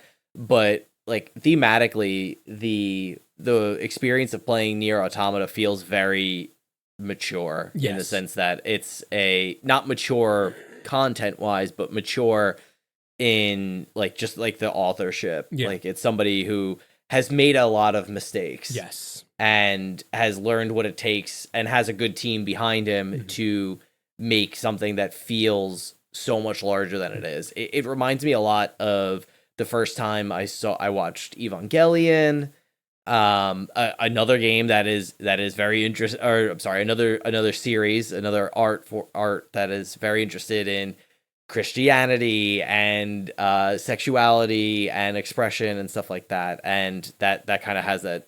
If you like Evangelion, you have a moment where it kind of like unlocks something in you that you're like, I don't know what like how does somebody come up with this? It just feels like it's working, and I think that happens quite a bit for for me as I play through Nier. But it's I'm excited to see if we get more from Yoko Taro in the coming coming years. And not to say this is all it's all Yoko Taro's fault that Drakengard and Nier failed commercially and everything like this, because at least from what I've seen of gameplay of Drakengard 3, that game plays at like 15 frames per second, 10 frames per second in a bunch of combats. Like, it isn't just a like the writing was buck wild, but the gameplay was good. No, like it was across the board a bit of a misstep in the stairway to greatness. So we sometimes get a little bit too focused on the creator and the director sometimes, and like talking a lot about them as an auteur. We did it with Hideo Kojima, and we're doing it with Yoko Taro. But at the end of the day, it is a collaborative effort. And we mentioned this is not Lucas Okabe. Pope, right? This is not Lucas Pope. We mentioned Yoshida, we mentioned Okabe, Tauda. Like, there are a lot of people that did a lot of good work to make Nier Automata really good. And most of those people were not in previous Nier games. So maybe this is a case of finally a match made in heaven, where Taro found his people and they worked great together. And beforehand, it was difficult for him to work with them and it didn't jive and all these things. So yeah. All this to say, I do not think, I guess this is kind of a, hey, spoiler-free verdict for Nier, Drakengard 3, and Drakengard 1. We haven't mentioned 2 because Yoko Taro was not involved that much in 2. So don't, maybe Replicant. Maybe the remake is good. I don't know. Of Nier? Yeah, Nier Replicant. No. You said Drakengard 2. No, Drakengard 2 was not created by Yoko Taro. Yoko Taro did not have much development on that game. Yeah. So I mean, it's I'm sure that if you're anything like me, you will find yourself feeling like you've played Nier Automata, so now what's next? And to me, my gut feeling is just go back and play Nier Automata again, rather than go elsewhere. Fran and I okay. I have one where you can go next, and I'm sorry, another episode that we did, and one that I really like Nier, and I love it in some places, but I do not love it as much as Signalis. And Signalis is so good. Oh, and that one's just 2 creators, and that one is definitely their responsibility, and they deserve all the credit, and it tackles a lot of the things that we're tackling here. In my opinion, not necessarily better, just different in a way that jives more with me as a person, and I love it. Spoiler-free verdict for Signalis. Yeah, you can catch that on one of our earlier episodes on Signalis that came out, I think, in last year, 2023, October of last year, I think, something like that. Yeah, something like that. So it came out last year. Either way, you can catch that episode there for sure. But if you liked Nier Automata and you enjoyed listening to our spoiler-free verdict, thank you so much for joining us. As always, we are heading into our spoiler section. Well, so what's your spoiler-free verdict? I've been talking about the spoiler-free verdict of every game except Nier Automata. I guess if I have to lay it out in Square Enix terms, it's great. I think the game's fantastic. It's absolutely worth playing, and I get to say one of my favorite things to say about a video game that I can say about a video game ever is that when you're done playing the game, congratulations, you're done. Like, you play as much of Nier as you want, you will get something out of it, and I think that's something that that Nomura unfortunately missed with like Chain of Memory, like RE Chain of Memory. I have to go back and play Rico mode. We got a problem.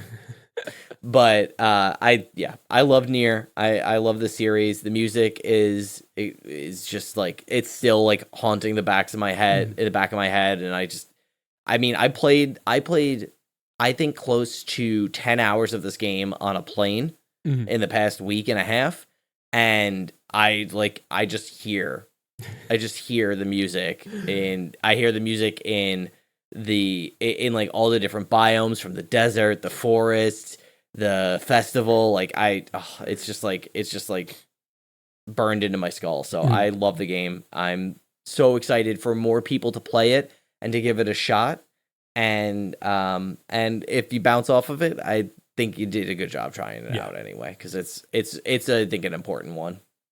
I recommend it as well. I am not recommended as highly as Jason. I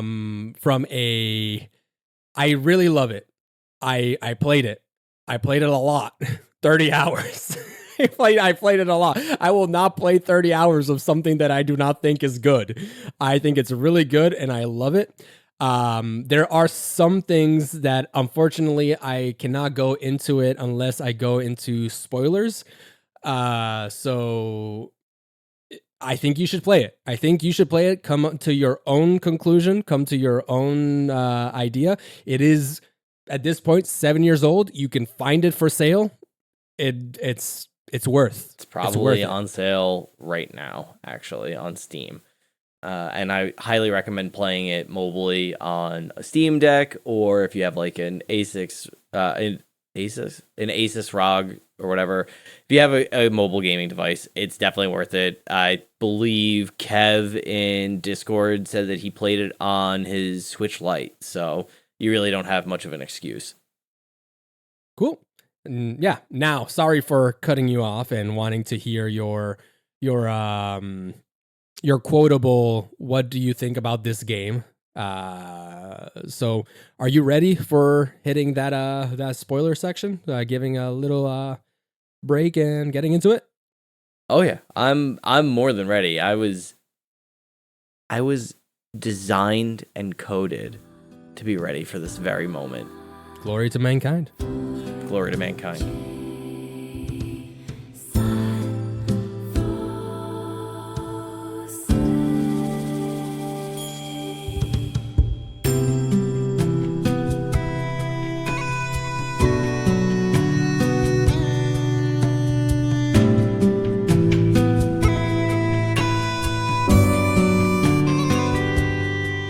Welcome back to Use Your Items, a spoiler-laden podcast about Nier Automata. Oh, finally I can reach my final form and talk about everything I want to talk about this game. There's a lot. There's a lot hiding behind the spoiler wall in Nier Automata, for sure. I guess I'm gonna let you start, because sure.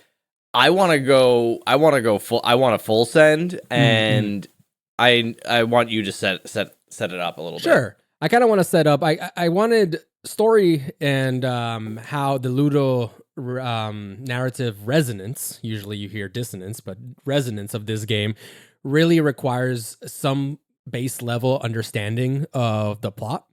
Even if you've played the game, this will be a nice refresher. So I'm going to give a really quick rundown of the game straight up. If you are here listening to this without having played the game, what's wrong with you? JK, I love you. Thanks for listening, but go play the game. Thanks for listening, but go play the game. There's a lot of information and themes and conversations that are not going to be part of this synopsis, because this synopsis is just going to be a plot beat by beat, which from it we can then branch out and have a lot of different discussions. So, like I said, 2B and 9S are sent to Earth. They have a bunch of missions. Just you do a grand old time doing a bunch of different missions, getting to know each other's.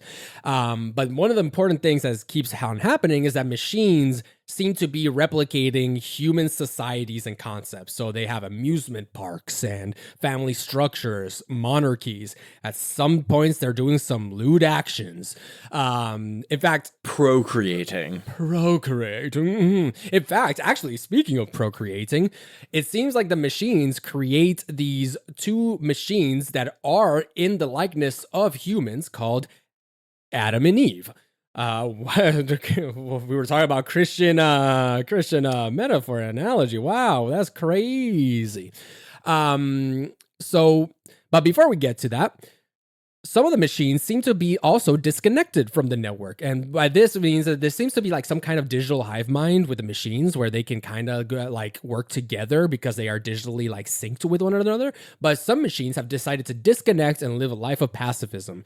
Some machines are doing this. Some androids are defecting from Yorha. We don't know what, like the elusive A2, who comments on the deceptions of Yorha before escaping, and she becomes one of your search and destroy targets. So Adam and Eve, extremely human looking, Android looking machines.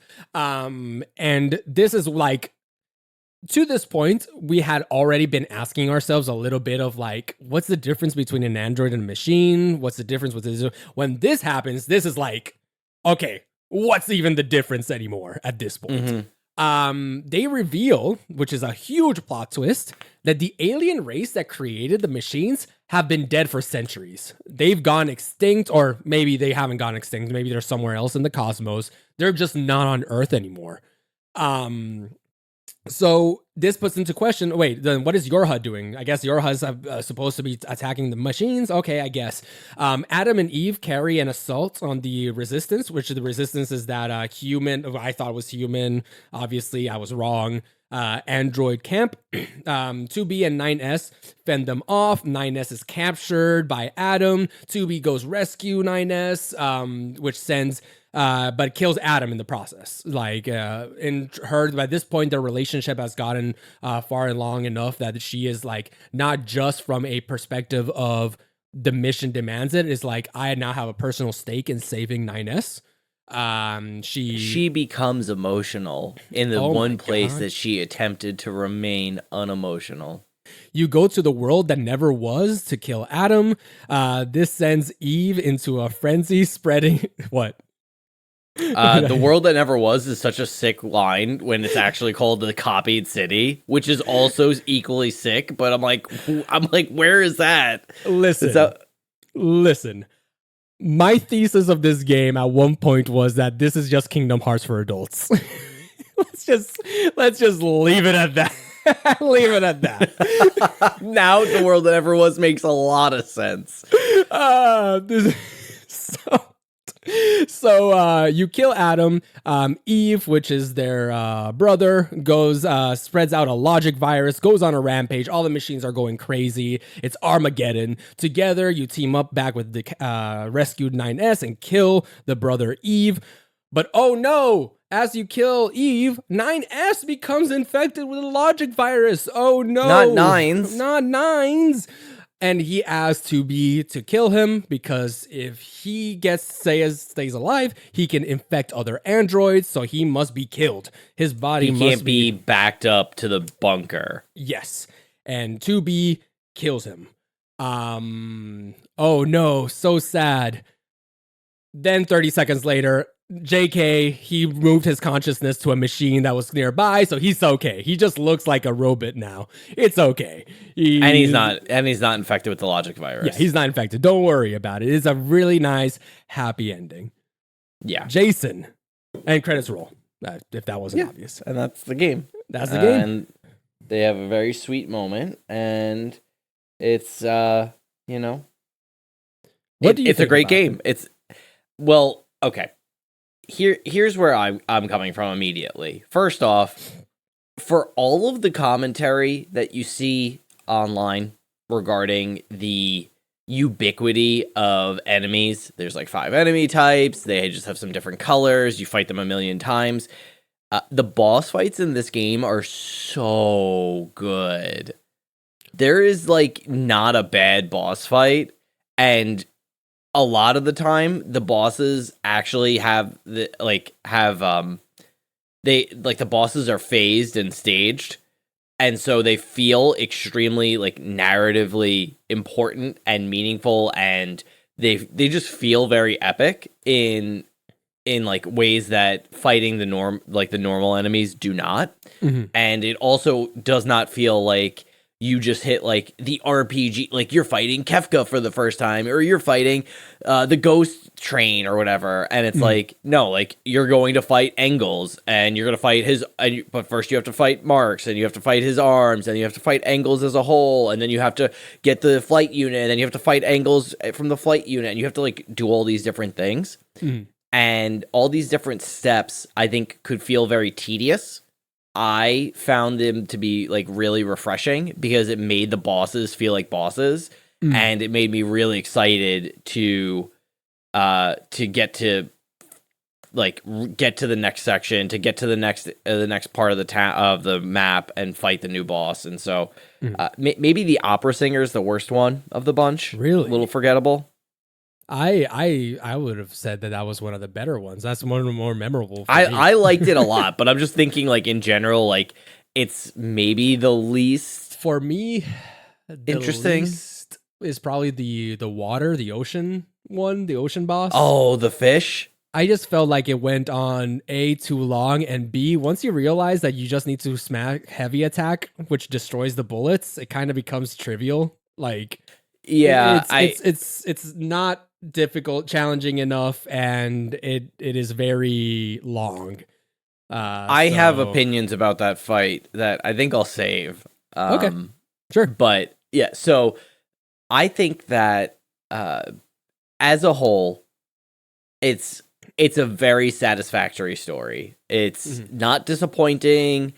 It gives you character growth, 2B, 9s, they both grow and develop, and we see their feelings for each other kind of blossom, and there's this will they, won't they, are they like romantic, are they just platonic, that sort of thing.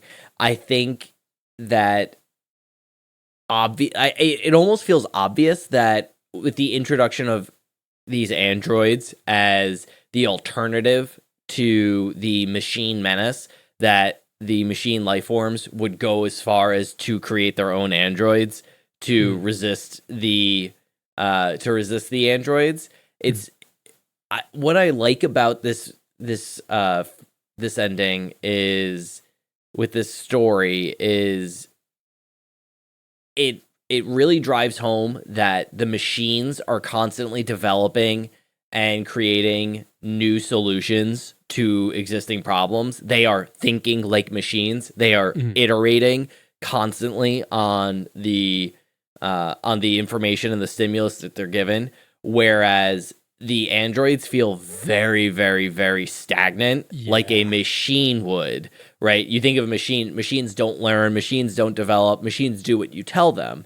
Well, the machine life forms in Nier Automata are, even when you land in the city at the very first time, like you land in the city and it becomes a, how do you say it? Like you're immediately greeted with machines that don't want to fight and they just stare at the sky, and you're like, what? Like, what do you mean? All we've been told is that we have to kill them. So yeah, I think it's pretty awesome that I like we get that part a lot. I do agree there with the idea that the machines are more humans than the androids. The ones that look like human are more like automatons, and the ones that look less like humans are more being like humans, because the machines are allowing themselves to evolve, to learn, to change, while the androids are very much stagnant. They are, this is our mission, this is what we're doing.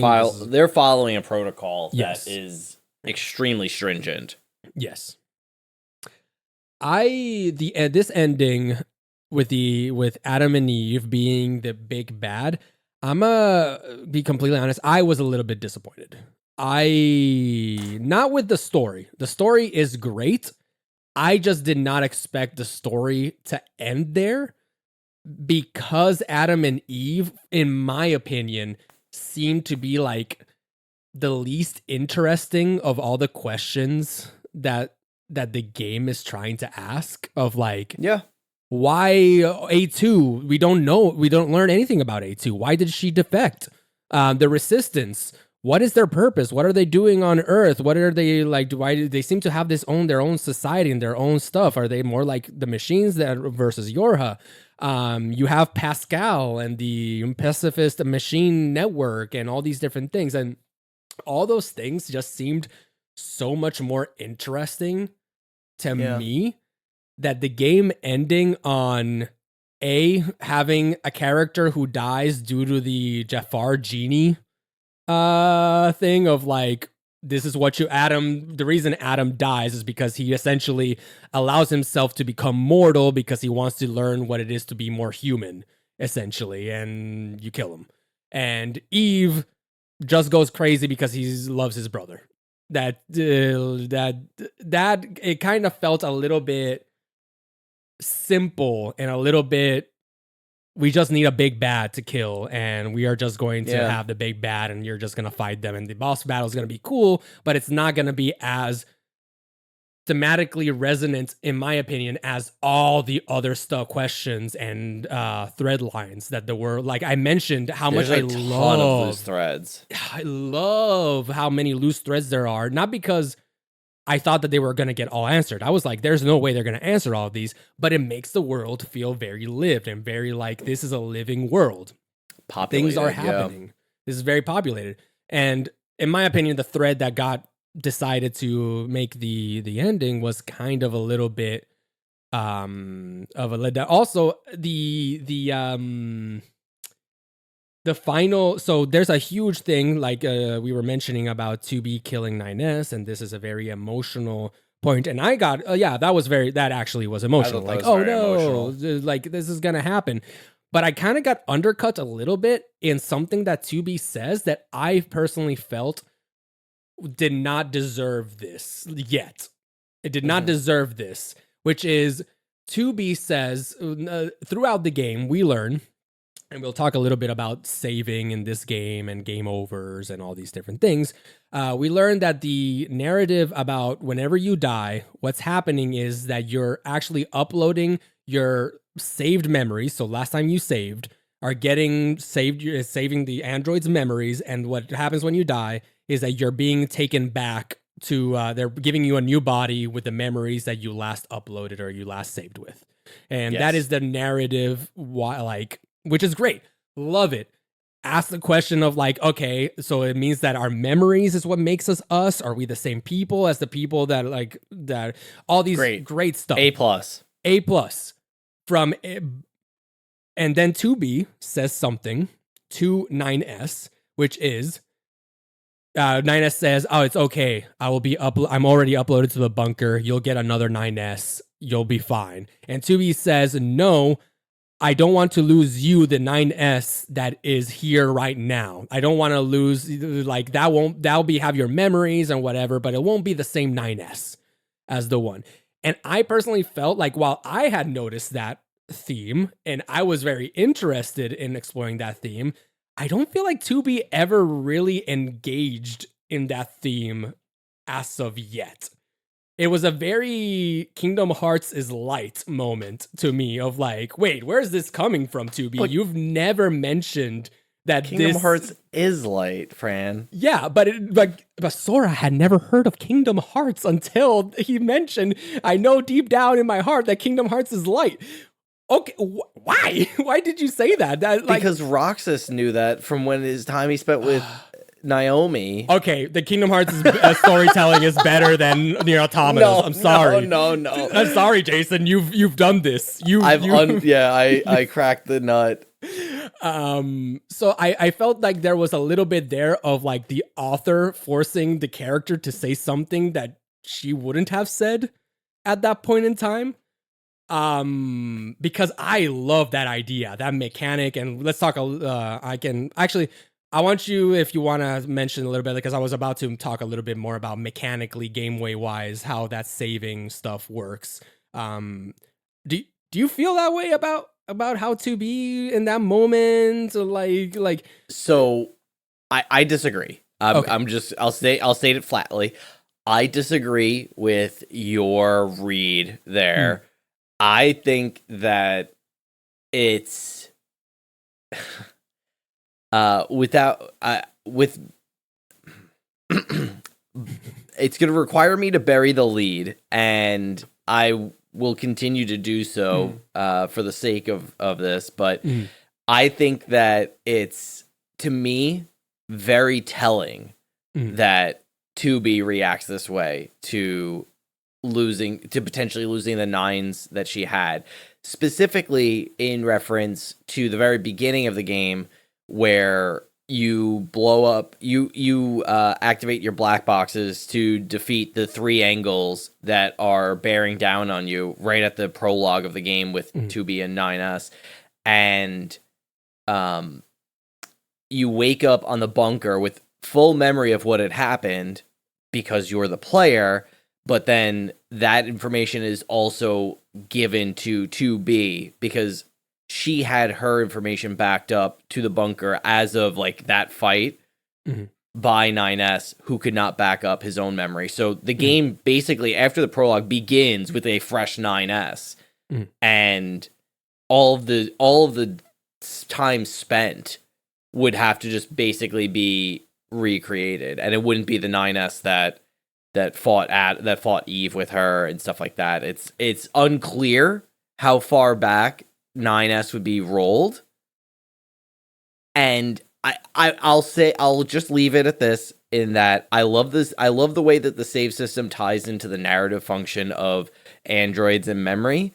And I think you really just need to be okay with the willful suspension of disbelief, because it's as far as I can tell, it's going to work when it's going to work, and it's not going to work when it's not going to work. And if you spend too much time peeling apart, like, when did they save, which, like, at what point did 9S not back themselves up, or 2B back themselves up, and like, the game's already broken when it gives you, like, the narrative breaks when you get access to fast travel, and like, you're meant to run somewhere and you can just fast travel there.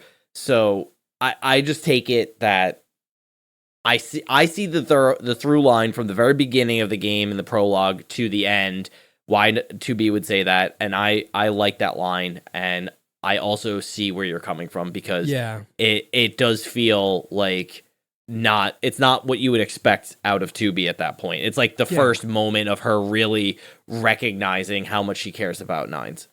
Yeah, and that's okay. That part of recognizing how much she cares about nines is great, and I love, like I said, that was a very touching moment, regardless of that line. That is a touching moment, and it is obvious that she cares for him, and she is pissed that she needs to kill him, and all these different things. For me, it just comes from a perspective of 2B had not engaged with that ideology or that philosophy yet, so why would she have thought about it at that point in time? It just, for me, it just brought me out of this situation of like, wait, why? Like, the 2B that I would have said something like, I don't know, like, I want you, like, I don't know why she would have said differently. I don't feel like that would have been what she would have said, just because we haven't had, if the whole story throughout the whole game, they mention every time you die, like, oh, I wonder how our past selves died, or oh, I wonder, like, something to give us like some modicum of their are thinking about the fact that they are on a different body but with the same memories or something like that, then I would have a better time understanding and feeling like this makes sense narratively. But they don't really ever mention, like, until, except in the beginning when they're like explaining away like why, what it means and all these things. I never get a feeling of these characters care about that as a theme, or as a problem, or as a thing. And that's why I kind of, not just the bosses, not just to be saying that and all these things, I think that the whole save system is such an ingenious, like, oh my god, this makes so much sense, and it's going to work so well with saying stuff. So the way that it works, listener, every time you save, you load your memories. Every time you die, all the stuff that you had equipped remains on your body, and you get a new body with all the memories of everything that happened. You have your weapons, notably. Yes, which is a bit of a. It's not exactly Dark Souls. It's not exactly Dark Souls. I wish it was a little bit more Dark Soulsian in that, not Well, I mean, difficulty wise. I get that it would make the game way more difficult, but here's the cool thing I really liked: you can necro your bodies. You can go back to your body and you can resurrect it, and you'll have a Yeah. partner next to you for a little while. And that got me thinking, oh, this is fucked up. What's gonna happen is that our characters are gonna have to fight some kind of monster that they will lose over and over and over and over again, and they're gonna have to necro all their bodies and face the fact of you are dispensable. You are like and I thought this, like, in my head, I was now doing like, oh my That's god, where you saw it going. this is crazy. Like, this whole thing about like, who am I? Am I this person? And it didn't happen, and that's okay. The story doesn't need to go the way I wanted it to go. I'm fine with that. But then to also kind of rub salt in the wound of like, we're not going to talk about that at all, about like how we're using a bunch of different bodies and what is the self and all that, and we're also going to act like we did. And that was a little bit like, that would have been much cooler had you done the homework to set that up. But unfortunately for me, they did not set up the homework to do that. And that's why I kind of like, this ending was a little bit oof for me. Love the game still. The rest of the game, love all the characters and everything. It was just that the ending was a little bit like, okay. Yeah. I see where you're coming from. I think it's a very reasonable read. I found personally that outside of the lack of consideration for the leftover android bodies, which almost gets dealt with during the carnival fight, the carnival boss, the opera singer. Yeah, almost. I think, like, it's getting close. Yeah, it's definitely getting close. Yeah, I think that I don't know. For me, it's just that I found myself so moved in each of the boss fights and like so shocked that it was like very easy for me to kind of suspend disbelief and just kind of like walk away from stuff, because I was almost in awe of being emotional. Gotcha. As it was at the end of at the end of killing Eve and potentially losing Nines. I mean, like, even the like all of the death in the game feels so visceral for a game, for a world that is so interested in like the ephemera of death. Like, death doesn't mean anything in this world, because you can just pump out, like, you can pump out more android frames than you can flight units. Yes. And I love, and it's great that and the ephemera exists in the subtext, in that, like, the game never outright talks about it until that portion of it, in my opinion. Yeah. It gets really close, and I kind of wish that if they wanted to keep it as subtext, keep it in subtext, and if you wanted it to be a thing, make it a thing, is, I guess, where I stand a bit on that.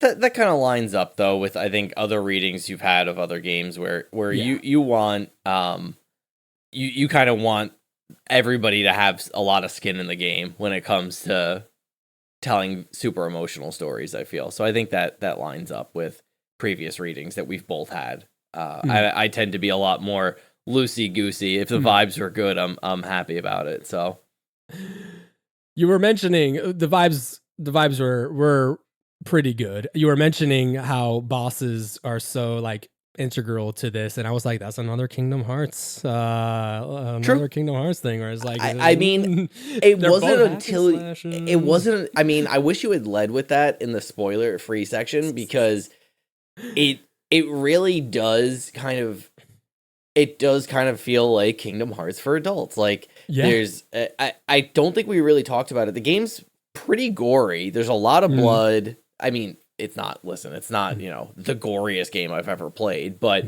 I mean, there's a lot of blood. It's pretty visceral with, like, the katana fights. And there's, like, it's I don't even want to call it like mangling, but like there's a lot of like I guess mangled limbs. They're all android limbs and like they're all, metal and stuff like that, but it's like I don't know, the androids all feel pain.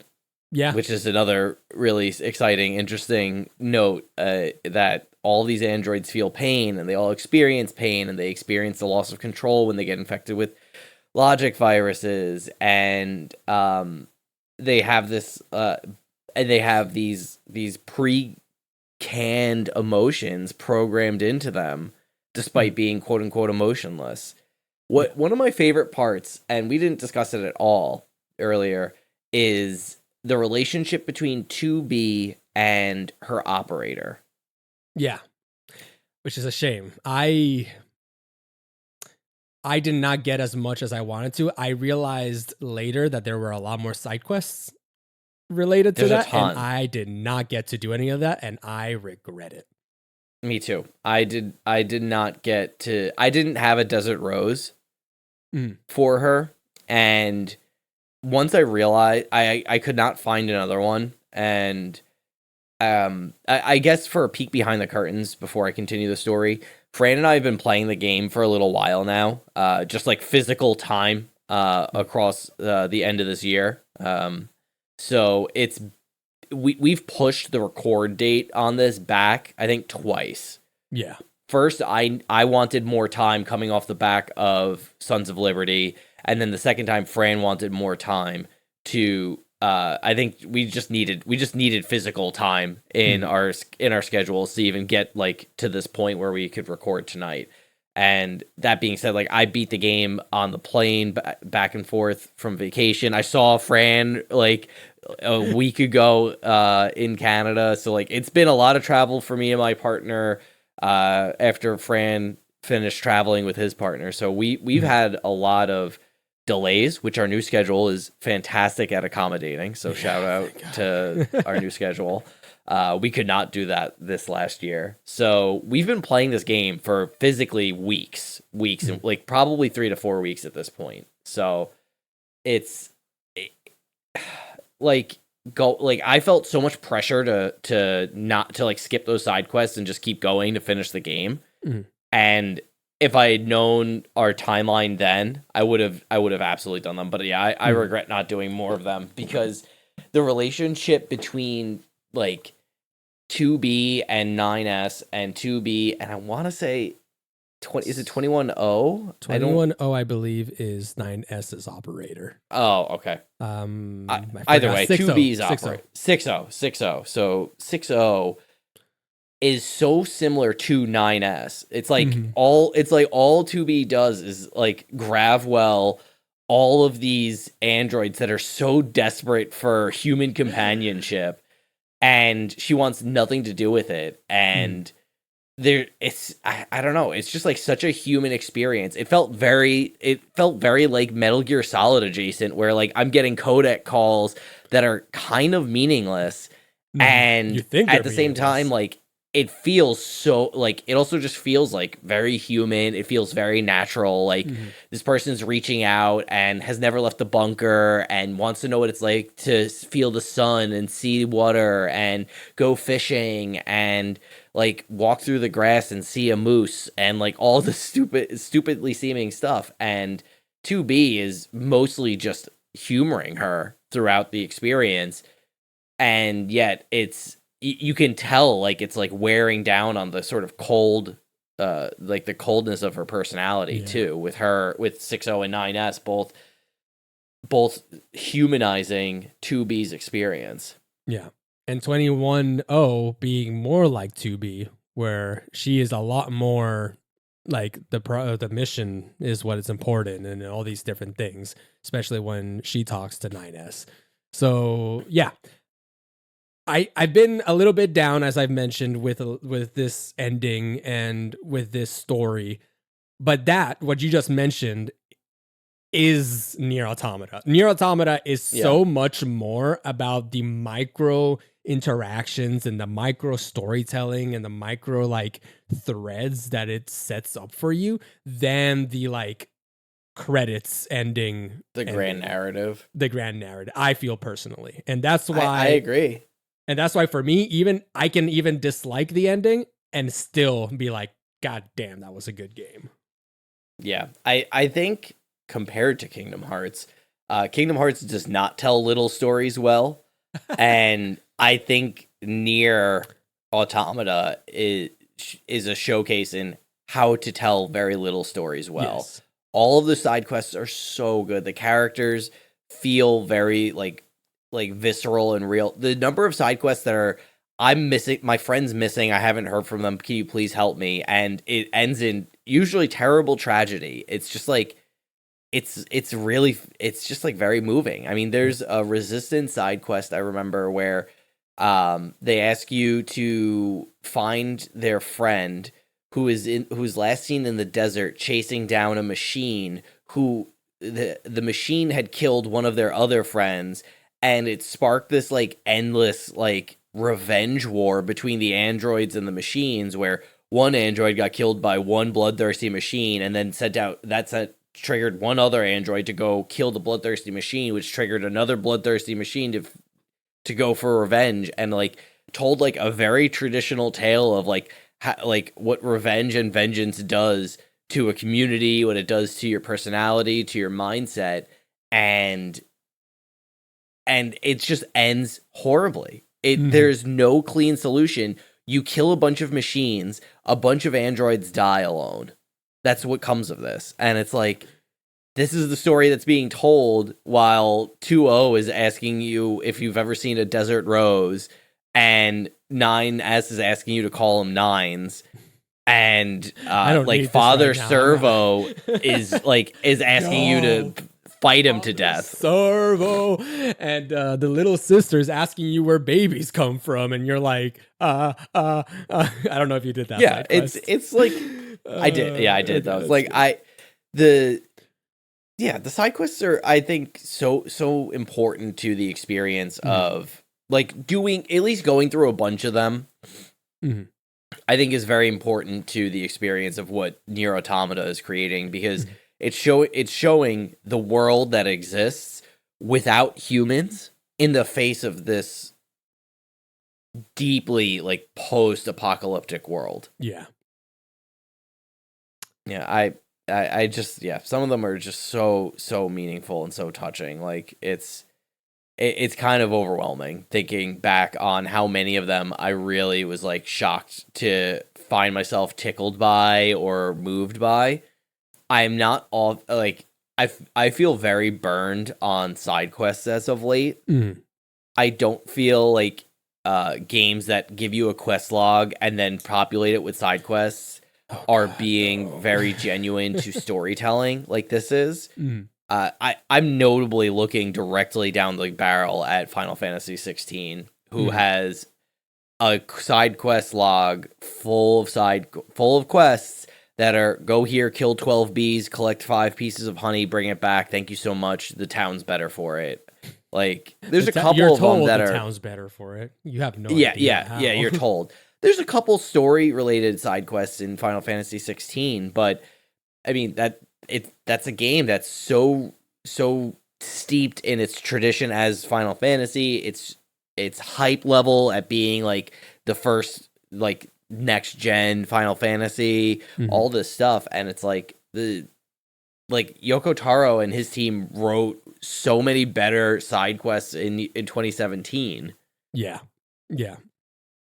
So yeah, and that's pretty much the story. There's a couple other things, or one other thing that I really wanted to talk about the combat. We've been talking a lot about narrative, and I wanted to like bring it back more to the game portion of it. Especially a tidbit that tickled my fancy from a game design perspective, because it made me realize how interesting is this problem.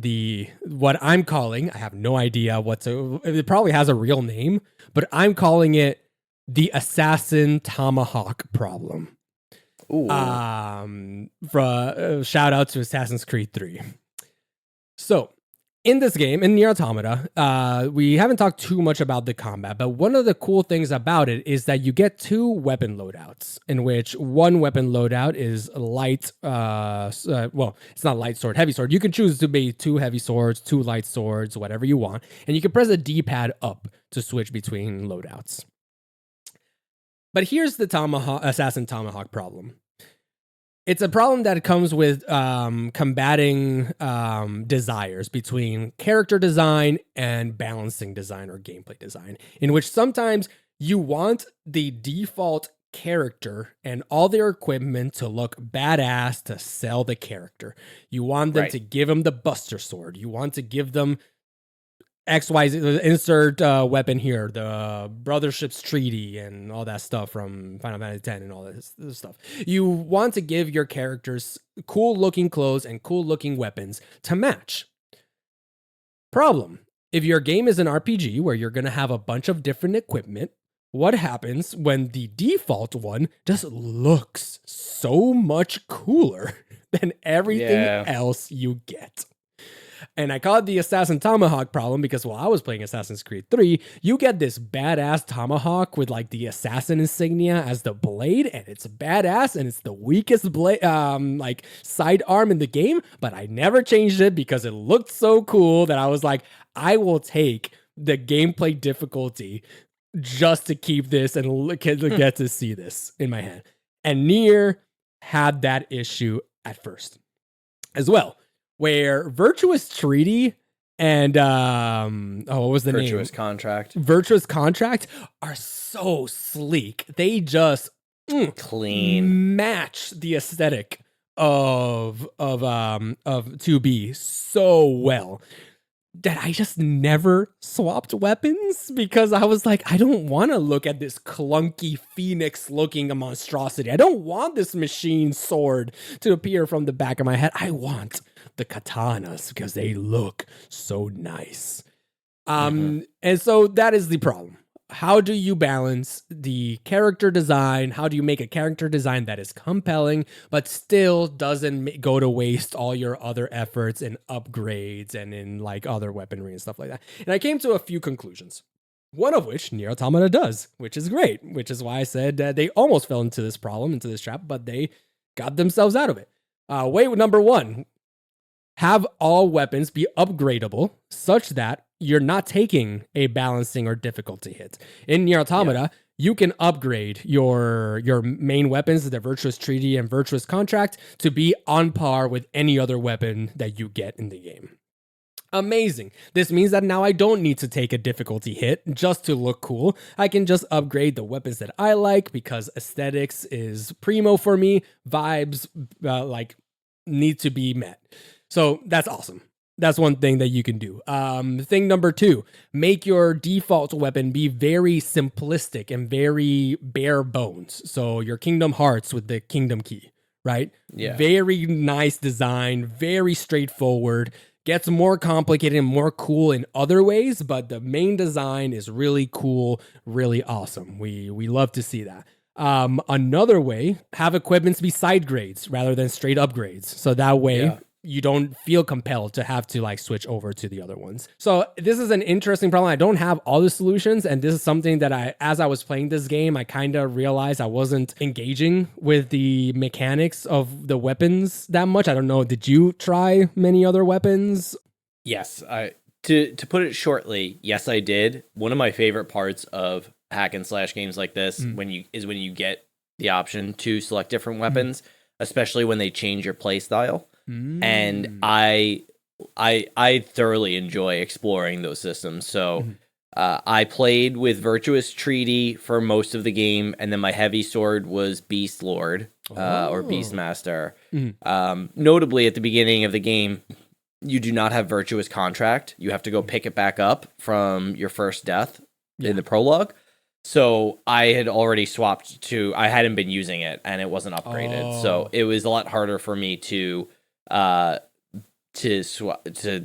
like justify using it. But that being said, I got all the weapons, I upgraded all of them, and you got 100%? I didn't get 100%. Okay. I got very close. I got very, very close. There's a couple that I just did. There was a couple that was not worth it to me. I had stalled out on some of the side quests that I'm pretty sure they're locked behind. But I got a lot of the deep cut ones, and I think what I liked most about the weapons in this game, and this is a very Jason thing, is that using the weapons that are shown in every cutscene is great. I think it's awesome that you get to that you can use the base weapons and you can upgrade them the whole way, and they can very easily be the best weapons in the game. I think their design is fantastic. I think the additional playstyle of other weapons is very cool. But moreover, collecting the weapons has narrative function. Yeah.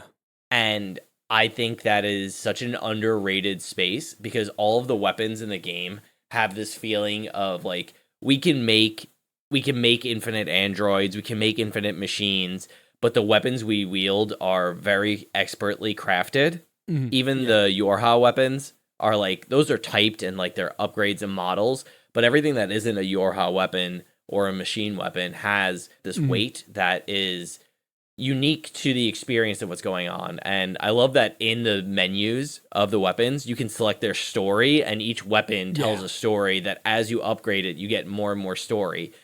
Given most of the story is payoff for people who have played Yoko Taro's other games. Oh, I see. So, like the Beastmaster and the Beast Lord weapons, I think are direct Drakengard references. Okay. Either that or they're Nier references. Then there's Faith, which I believe is a Nier reference. Another good one. I did use that one. That one was that one was good. There's the additional Yorha weapons that are not just like Type 4s. And then there's 9S's weapons, the Cruel Oath and Cruel Contract, which are great weapons as well.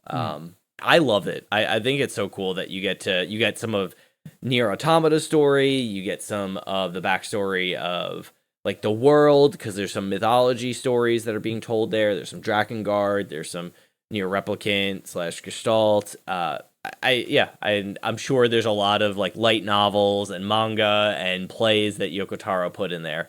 So you know me, if you give me an in-game encyclopedia and an hour, I'm eating good. So yeah, I back to my Subnautica days, I did not read any of those. I was for me, it was just vibes. This weapon looks cool, I'm gonna use it. Like that was the end. Did you get into the fist weapons at all? I got into the fist weapons a little bit, not too much. I forgot which type I did.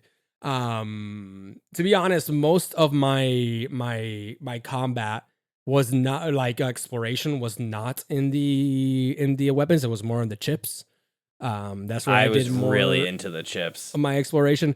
Yeah, I'll talk about the chips some other time, I think. I love the chips. I love the mechanic. I'm not a fan of the UX. The UX was rough. Yeah. I just kind of took it as I kind of read the whole thing as just their machines, and it's going to be like a little, like you need a little finesse to put it all together. Like it's rewarding you for that. And there's an optimize button. Yeah, the UX does suck. I'm not gonna sit here and defend it entirely. It is a very frustrating system to get through. Yeah, especially once you get upwards of like 100 chips. Yeah, it gets very frustrating. But the game would benefit so much by having like favorite chip button. Yeah, favorite chip button, or just have an optimize button. Just make like having to go back. You have to go back out a menu and then go down to the bottom and then click the menu item and then go back, and it's like, okay, you're like, why isn't this just binded to triangle? Like, because Nier Automata is a game that is hyper obsessed with its menus. Oh my god. Menus could be another. In fact, that'll be another conversation that we need to talk about, because the menus in Nier. The team was a superstar team.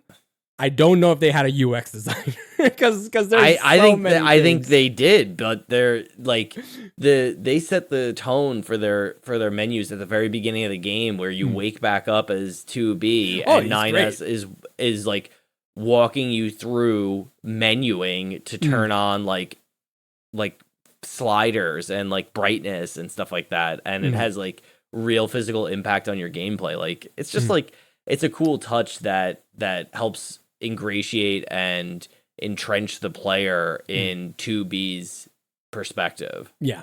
So yeah, but I will talk about that at a later date. Just like Nier Automata, setting down threads that might never be resolved. Plucked. This will be one of those. So yeah, I think that's about all I got to say. Yeah, I think I feel pretty confident here. Nier Automata is a great video game, and I think everybody should go play with it. And if you do and you want to talk to us, you can find us on Discord. Yeah, it's a great game. Even if I wasn't a fan of the ending, I still loved it. Yeah, that is about it. I was gonna make a facetious joke of like, man, I really do love Signalis, but you know what? Nier Automata is good, and it's really good. Nier Automata is great. Really good. All right. Well, everybody have a great night. Thanks for joining us. Fran, I will catch up with you later. Later.